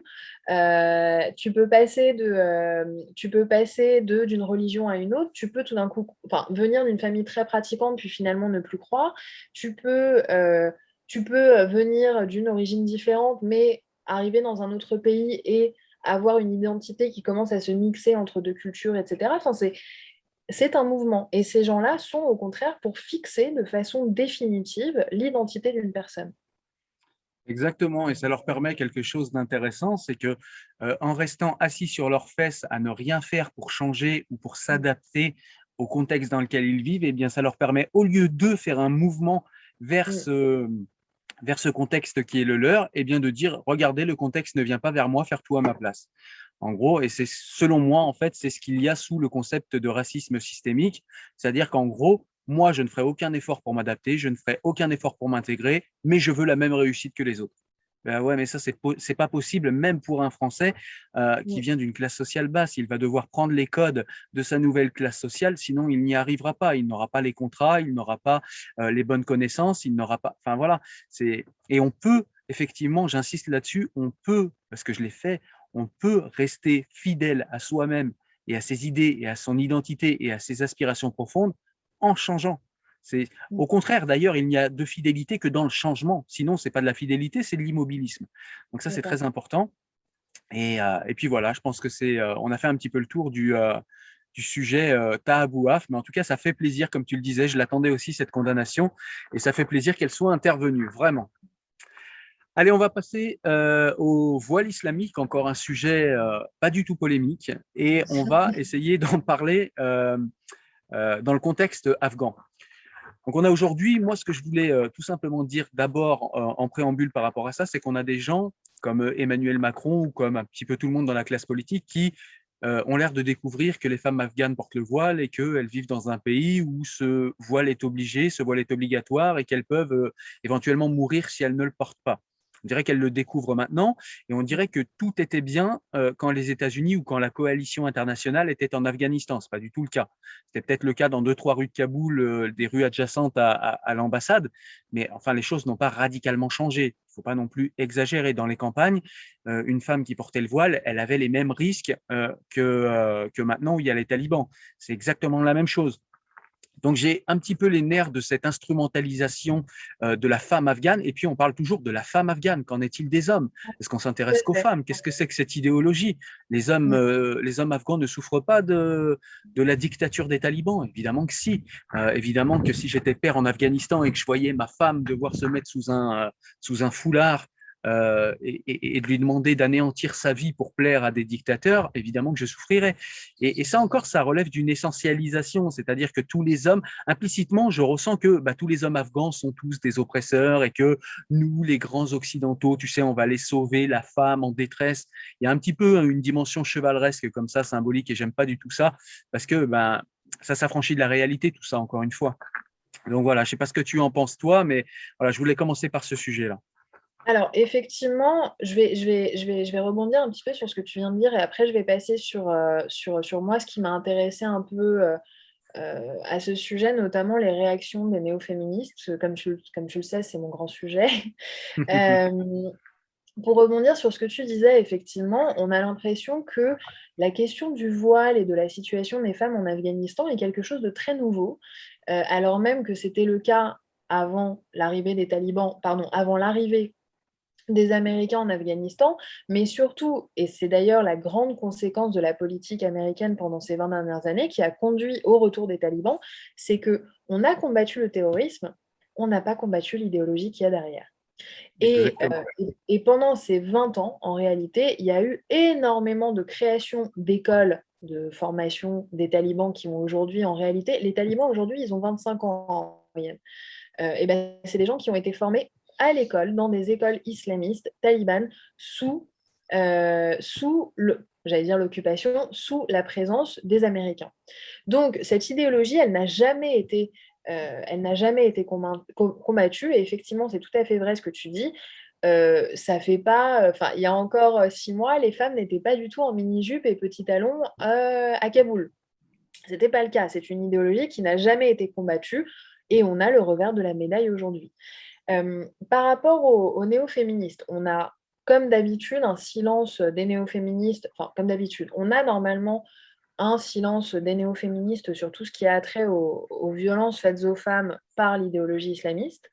Là, bizarrement, avec ce retour des talibans au pouvoir en Afghanistan, on a vu une levée de boucliers sur la condition des femmes, et effectivement jamais sur les hommes. C'est pas dangereux, ils sont loin les Afghans, c'est pour ça. Voilà, tout à fait. Et donc, on a une levée de boucliers sur ce retour de la burqa. Et la surprise, même les néo-féministes dont on connaît le silence légendaire sur le voile, s'y sont mises. Et là, on découvre par la même occasion quelque chose d'extraordinaire. Le voile aurait des frontières. Sauf que le voile n'a absolument jamais eu de frontières, sauf pour les intersectionnels qui ont la fâcheuse habitude d'en mettre partout des frontières. Or, une idéologie qui sépare les hommes et les femmes, qu'elle s'œuvre à Paris, à Trappes, à New York ou Kaboul, ça reste une idéologie qui sépare les hommes et les femmes. Donc l'idéologie sur laquelle se fonde le voile ne connaît aucune frontière et c'est même sa principale force en réalité. Parce que pour rappel, le voile, disons moderne, c'est-à-dire celui qu'on voit en France depuis maintenant quelques décennies, d'où est-ce qu'il vient? Il vient de l'Iran lui-même. Il vient de l'Iran au moment de la révolution islamique. Et tant qu'on ne veut pas admettre que ce symbole, et pardon, je vais un petit peu détailler ce sujet parce que je trouve qu'on n'en parle pas assez, tant qu'on ne veut pas admettre que ce symbole n'a aucune frontière et a justement vocation à dépasser toutes les frontières, on ne sera pas rendu en fait. J'aimerais rappeler quelque chose que je trouve un peu important, c'est que le voile, il est bien plus islamiste qu'il n'est musulman. Parce que si on prend le Coran, le voile apparaît, alors il y a 36 000 interprétations, mais dans la plupart des versions, le Coran ne cite le voile qu'à 2 reprises, de façon très brève et ambiguë, notamment avec cette formule, je l'ai là, ô prophète, dis à tes épouses, à tes filles et aux femmes des croyants de ramener sur elles leur grand voile.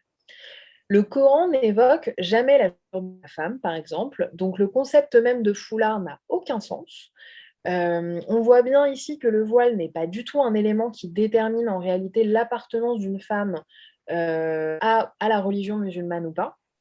Donc, si le voilement est présent dans le Coran, il est en réalité surtout le résultat d'une super instrumentalisation par les islamistes qui, eux, sont venus dire, ce qui n'apparaît pas du tout dans le Coran, il faut voir que les yeux, il ne faut pas voir les mains, ou on peut voir les pieds, ou il faut que quelques centimètres de peau apparente, etc. Tous ces trucs-là n'apparaissent jamais dans le Coran. Alors, loin de moi l'idée de dire que le Coran est un ouvrage féministe, c'est l'inverse, mais tous ces détails-là ne sont que des interprétations qui ont été faites selon les pays, selon les régions, selon les époques, par des islamistes. Voilà. Et là, étant que le port du voile, et ça on ne veut pas le reconnaître, il avait un peu disparu du monde musulman avant la révolution islamique. C'est-à-dire que Atatürk en Turquie l'avait interdit, Reza Shah l'avait interdit en Iran, et je ne sais pas si tu connais cette fameuse vidéo de Nasser qui se moque ouvertement, voilà, qui est très connue, qui est très bien, qu'il faut absolument aller voir, elle est géniale. Et qui montre bien aussi un peu Alors, Nasser n'était pas un enfant de cœur, mais c'est vrai que sur le voile et sur les femmes, il n'était pas trop dégueu. Et justement, donc, il y a cette vidéo où Nasser se moque ouvertement de cette proposition des frères musulmans qui voulaient rendre obligatoire le voile en Égypte. Aujourd'hui, en Égypte, c'est 90% des femmes qui sont voilées. Donc, pourquoi les islamistes, ça c'est important, pourquoi les islamistes donnent autant d'importance au voile? Parce que comme pour toute idéologie totalitaire, un vêtement, on l'a vu chez les soviétiques, on l'a vu chez les maoïstes également, le vêtement, ça représente un très très bon indice de la réussite d'un mouvement. Et effectivement, on va, en Iran en l'occurrence, il est obligatoire, mais on va en Égypte, on va même dans une grande partie du monde, on va au Liban, on va en Syrie, on va dans beaucoup de ces pays-là, le voile est devenu extrêmement porté. Pour le coup, bien plus qu'avant. On regarde moi, en l'occurrence, les photos de jeunesse de mon père dans les années 70. Les filles sont en bikini, ça clope, ça boit, c'est mixte, etc. Et pourtant, ce sont des musulmans. Donc tant qu'on n'aura pas compris que ce voile, il est plus islamiste qu'il n'est musulman, et c'est là l'objet de ce que je dis, dès qu'on cherchera à le critiquer, à le dénoncer ou à l'interdire dans certains lieux, à l'école, ou pour certaines personnes, pour les mineurs par exemple, on sera automatiquement traité de raciste.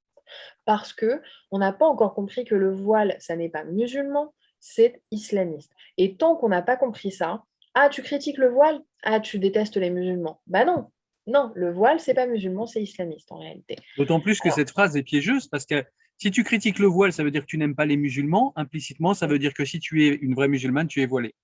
Exactement, tout à fait. On a, et ça c'est aussi la taquilla, quelque part, qui vient dire que t'es une musulmane, tu dois porter le voile. Et donc on a vraiment cette impression, par exemple, tu prends l'association Lalab, qui a une communication enfin, qui est vraiment plutôt pas mal en termes de communication, c'est ce qui est inquiétant. Lalab, c'est une association de défense des femmes musulmanes. Ok, pourquoi pas? Pourquoi pas, après tout, bon, ok.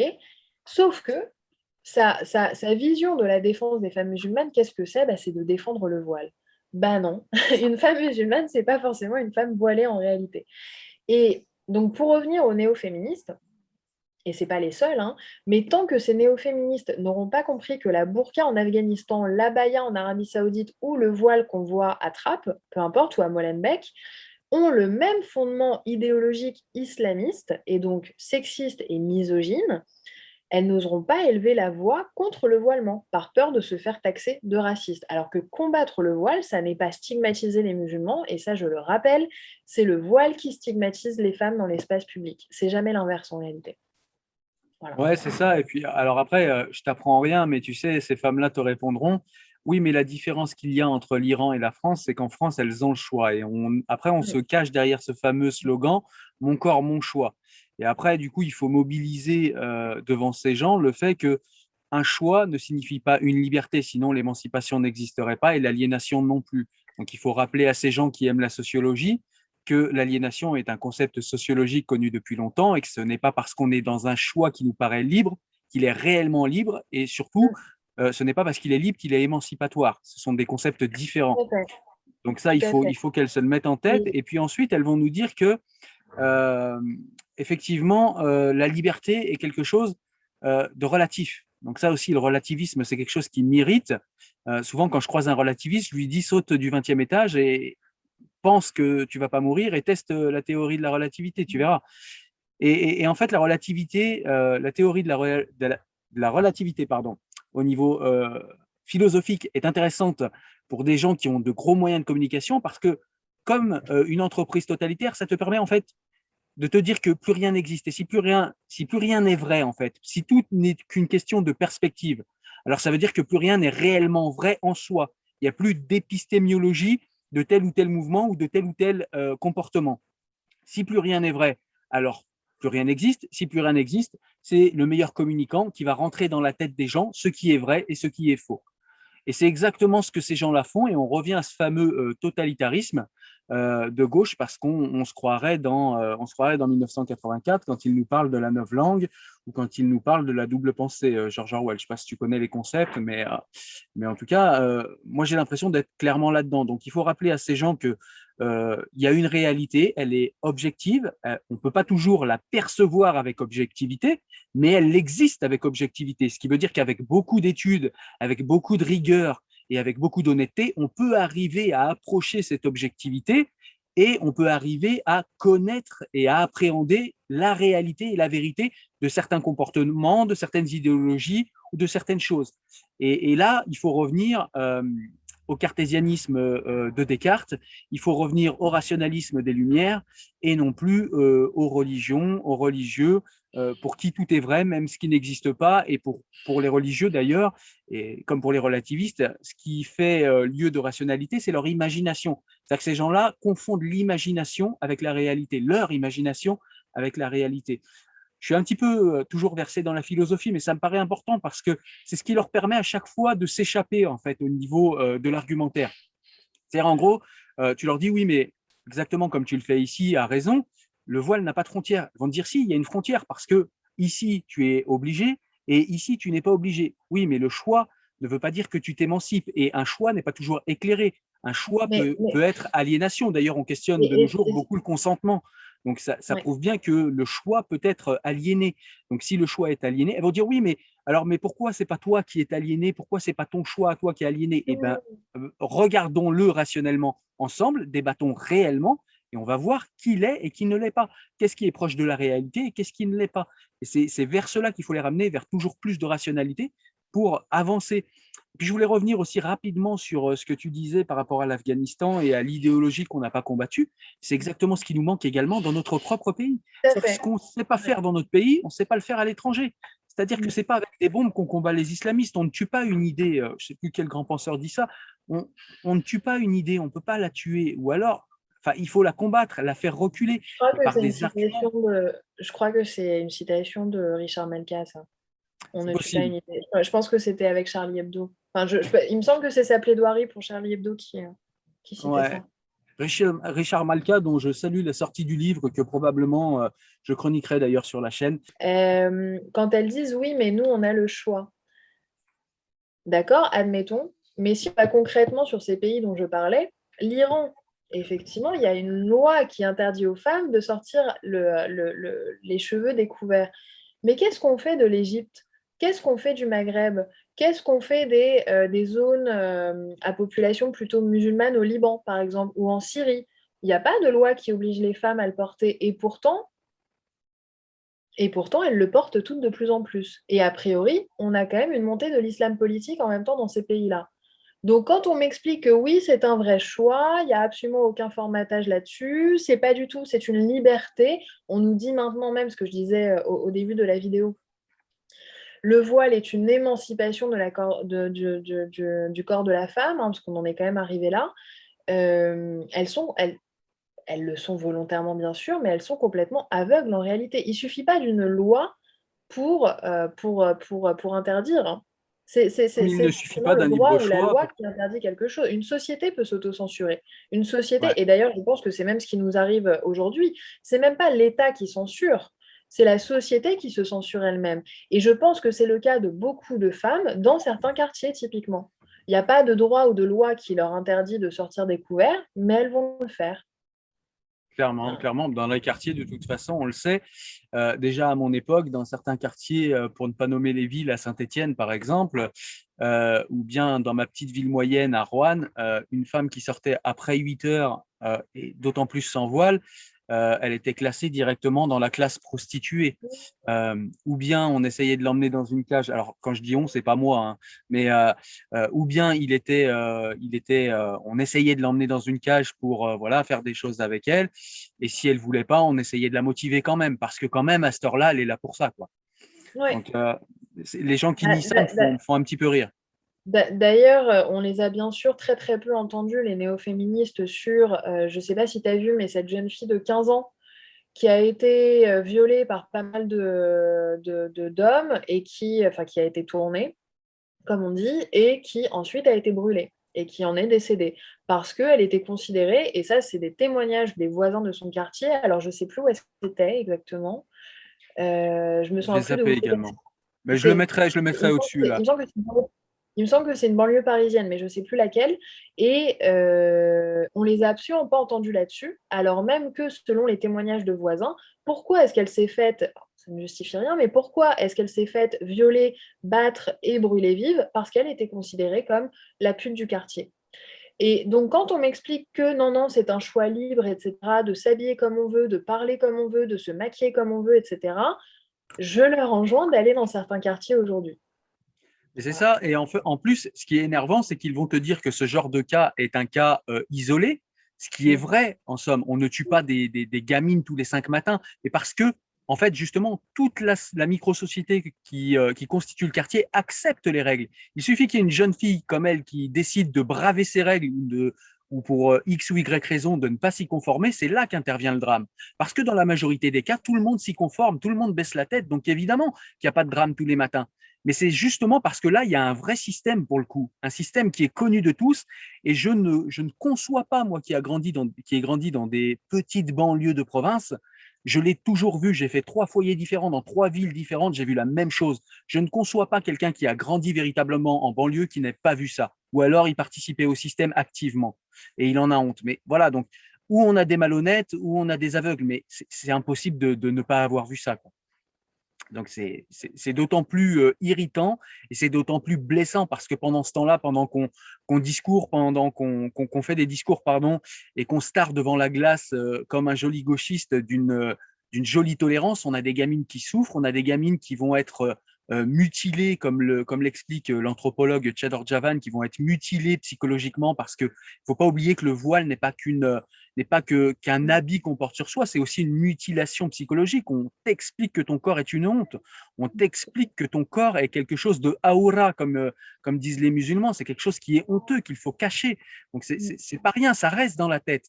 On a par exemple dans le Maghreb, on le sait, on a des épidémies de vaginite chez les femmes. Je suis désolé de parler de ça, mais on a des femmes qui ne prennent aucun plaisir toute leur vie à l'acte sexuel parce qu'on leur a appris depuis petite fille que tout ça, c'est la honte. Seul l'homme a du plaisir. La femme n'a pas à en avoir. Elle n'est pas faite pour ça. Elle fait un bébé et elle se tait. Et en parlant de l'homme d'ailleurs, on formate également les garçons et les hommes à penser qu'ils sont trop faibles pour surpasser leurs instincts. C'est-à-dire qu'ils vont Aussi. être tout de suite excités par une fille et que donc cette fille doit se cacher. Et en fait, on est dans cette symétrie très malsaine pour des jeunes garçons et des jeunes femmes, tout à fait.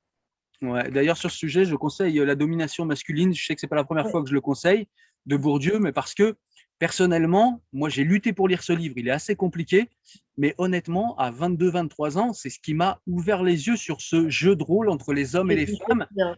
qui font, même si le rôle de l'homme est peut-être plus enviable, eh bien, il ne faut pas oublier que dans un système comme celui-ci, l'homme et la femme sont tous les deux aliénés. Il n'y a pas que la femme. Les deux sont aliénés dans un jeu de rôle dans lequel il faut voilà, se fondre pour être un homme bien ou une femme bien. Voilà. Et donc, je propose de s'affranchir de ces jeux de rôle et d'être véritablement soi-même. Voilà. Si tu as terminé, on va peut-être passer à notre dernier sujet, qui est ce fameux imam qui a été relaxé pour avoir tenu des propos antisémites lors d'un prêche. Et a priori, alors tu nous diras dans le détail, mais moi, ce que j'ai vu rapidement, de manière superficielle, c'est qu'apparemment, il a été relaxé tout simplement parce qu'il ne faisait que relater ce qu'il y avait dans le corpus textuel musulman. C'est ça, entre autres. Alors, on a effectivement un imam qui s'appelle Mohamed Tateh, qui est poursuivi pour incitation à la haine contre les Juifs. Il a été relaxé là en septembre par un tribunal toulousain. Alors, qu'est-ce qui s'est passé? En 2017, on a cet imam qui cite un hadith du Coran, selon lequel, qui est assez connu, qui nous dit que le jour du jugement parviendra quand les musulmans combattront les Juifs, et l'arbre et la pierre diront, je coupe quelques passages parce que c'est un peu long, mais on a l'idée.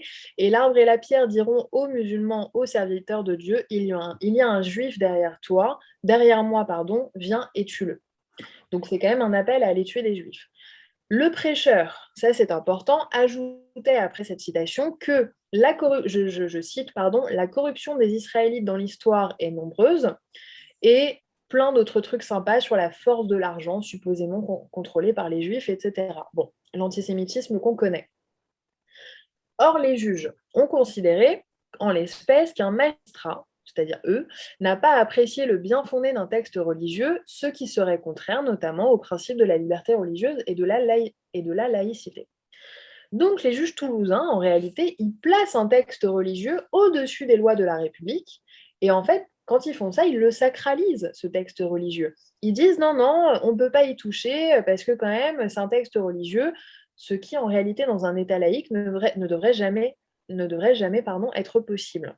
Donc la question qui se pose, c'est est-ce que déjà un ministre du culte peut dire ce qu'il veut sous prétexte de texte religieux, et est-ce que même un texte considéré comme un texte saint, que ce soit la Bible, le Talmud, le Coran, peu importe, est-ce qu'il n'y a pas une censure, entre guillemets, qui est possible? Donc, c'est des questions que je me suis posées. Je suis allée un petit peu regarder, parce que j'avoue que sur ces deux questions, je n'étais pas tout à fait sûre du droit là-dessus et de si effectivement les juges avaient appliqué quelque chose de constant dans le droit, mais ça me semblait quand même un peu gros.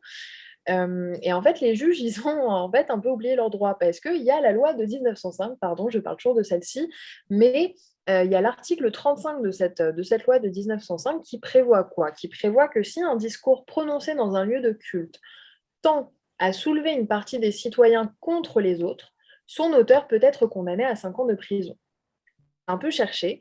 Et cet article, il a en fait déjà été utilisé dans les premières années de la loi de 1905, concernant notamment des discours d'ecclésiastiques catholiques qui menaçaient des gosses et des parents de les priver de communion ou de sacrement s'ils étudiaient certains livres d'histoire inscrits au programme de l'école publique, qui est d'ailleurs un sujet d'actualité aujourd'hui encore. Donc les religieux, de quelque religion qu'ils soient, doivent normalement sélectionner les textes, en tout cas sélectionner le discours qu'ils vont lire ou qu'ils vont dire, en veillant à respecter la loi. Donc c'est-à-dire sans appeler à la violence ou à la haine d'une communauté en raison de son appartenance à une religion réelle ou supposée. Bon. Autre chose, les ministres de culte, ce ne sont pas des sortes de demi-dieux intouchables, et donc ils ne sont pas exempts de règles qui régissent le quotidien de tout citoyen lambda. C'est-à-dire qu'on a quand même des règles en droit en France qui disent qu'on a interdiction de proférer publiquement des discours qui appelleraient à la haine, etc. Donc un ministre de culte, s'il y a des juristes ou des avocats qui regardent cette vidéo qui me disent si effectivement ils pensent l'inverse, mais bon, a priori, je pense que ce sont des citoyens lambda par rapport à ça. Et j'ai pensé à une autre question. Que faire des écrits religieux haineux? Que faire des écrits religieux violents? Et on n'est pas seulement sur le Coran, je précise. Il y a beaucoup de textes religieux de beaucoup d'autres religions qui sont extrêmement violents. Pourquoi je me suis intéressée à cette question? Parce que là, on n'est pas seulement sur ce qu'a le droit de dire ou non un ministre de culte, mais on est aussi du culte, mais on est aussi sur le contenu même d'un texte religieux lui-même. Et je vais faire une comparaison qui est peut-être un peu brutale, mais qui me semble intéressante. On a censuré pendant des décennies Mein Kampf.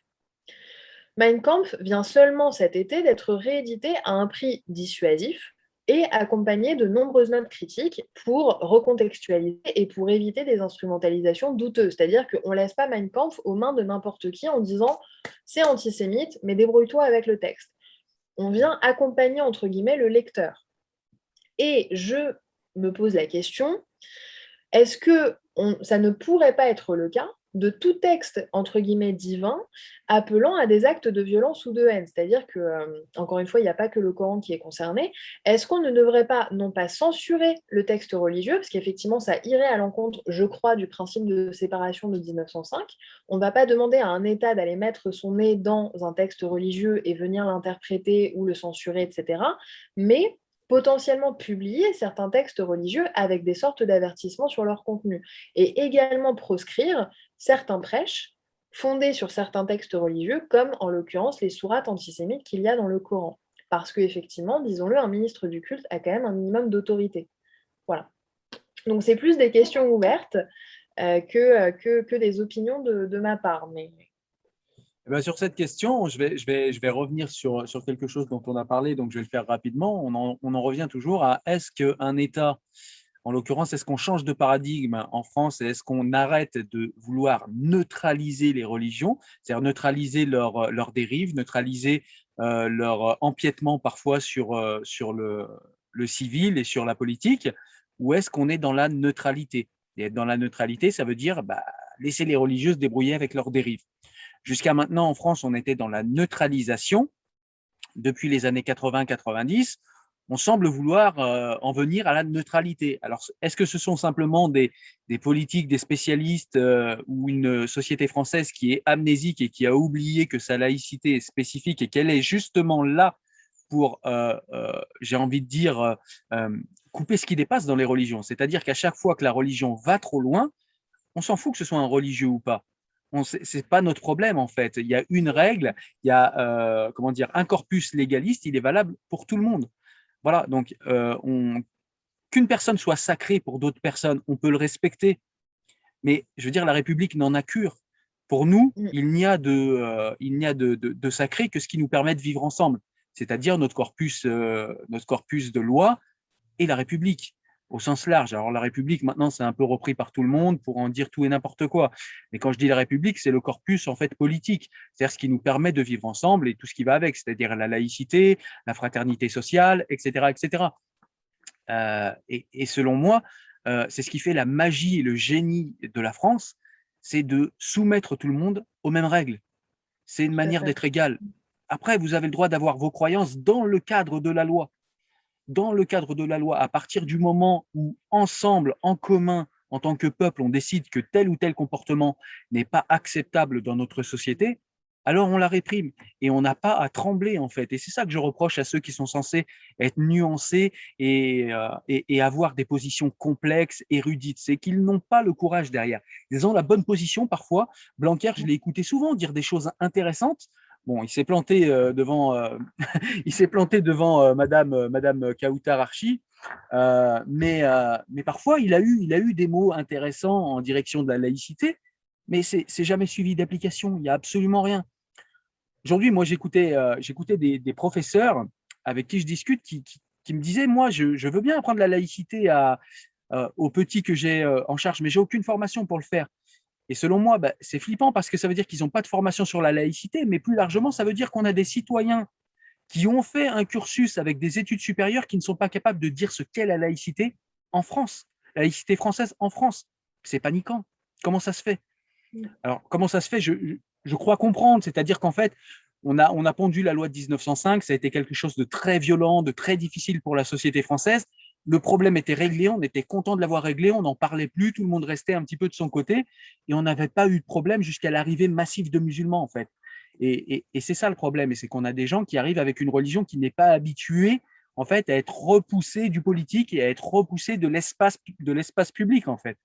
Et donc en voilà. fait, Vas-y, pardon, vas-y. là-dessus, justement, sur le fait qu'on n'a pas eu de problème jusqu'à l'arrivée des populations musulmanes, ce qui est intéressant et ce qui est souvent méconnu ou volontairement ignoré par les gens qui expliquent qu'il y a un racisme systémique envers les musulmans, que la laïcité est raciste, etc., on oubliait en réalité l'histoire extrêmement violente entre le catholicisme et l'avènement de la laïcité. En réalité, a été, et je ne parle pas de 1905, on peut penser même à la Révolution française qui a été un moment extrêmement violent en termes d'anticléricalisme, hein, c'est-à-dire qu'on faisait quand même des mariages, ce qu'on appelait des mariages républicains.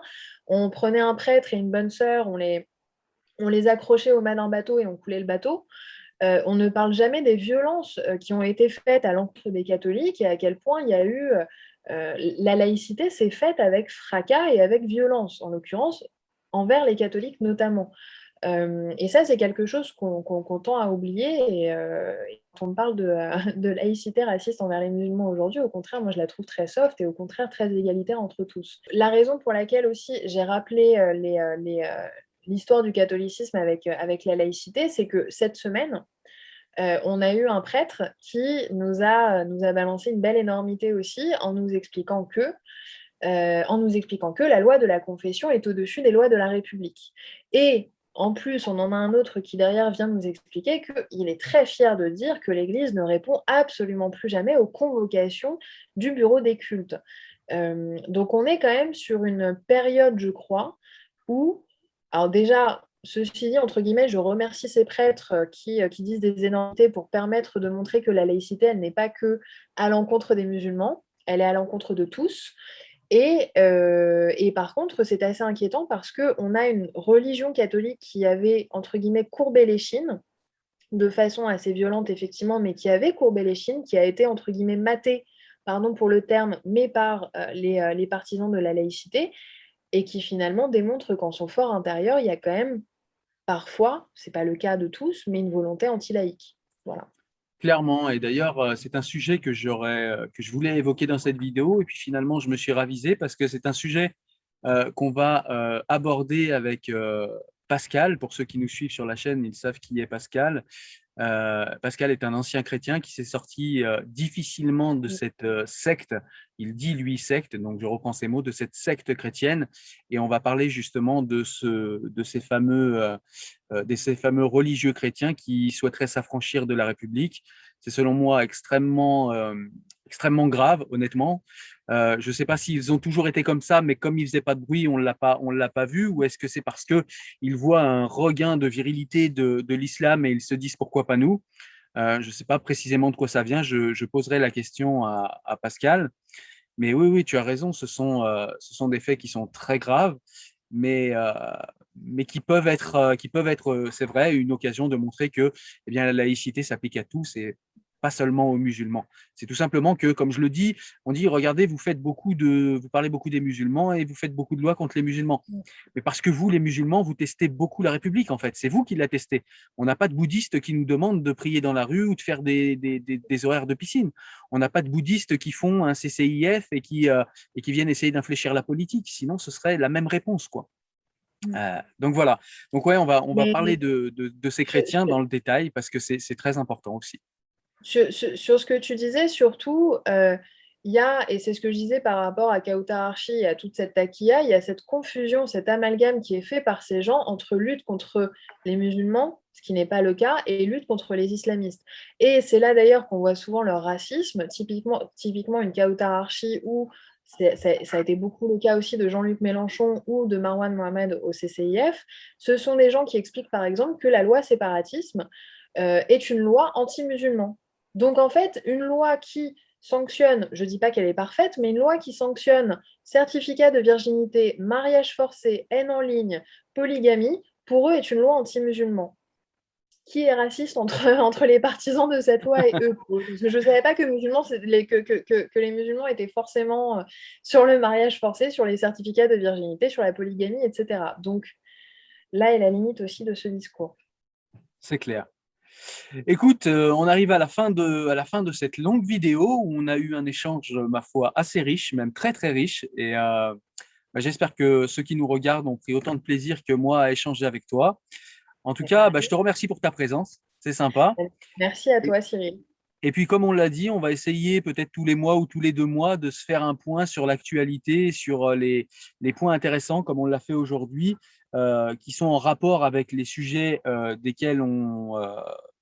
les sujets qu'on traite, les sujets qu'on est habitué à traiter, non pas que certains feraient, comme on me le reproche parfois, une obsession sur l'islam ou une obsession sur certaines religions, mais tout simplement que voilà, quand on veut être érudit sur un sujet, il faut y passer un petit peu de temps, il faut rester sur ce même sujet, loin de la dictature du zapping, où on aborde toujours les sujets d'une manière en surface, quoi. eh bien là, on va essayer d'aborder cela de manière intelligente et de manière un petit peu plus approfondie que ce qu'on peut voir. En tout cas, merci pour ça. Merci à toi. À très bientôt, Jezebel. Au revoir.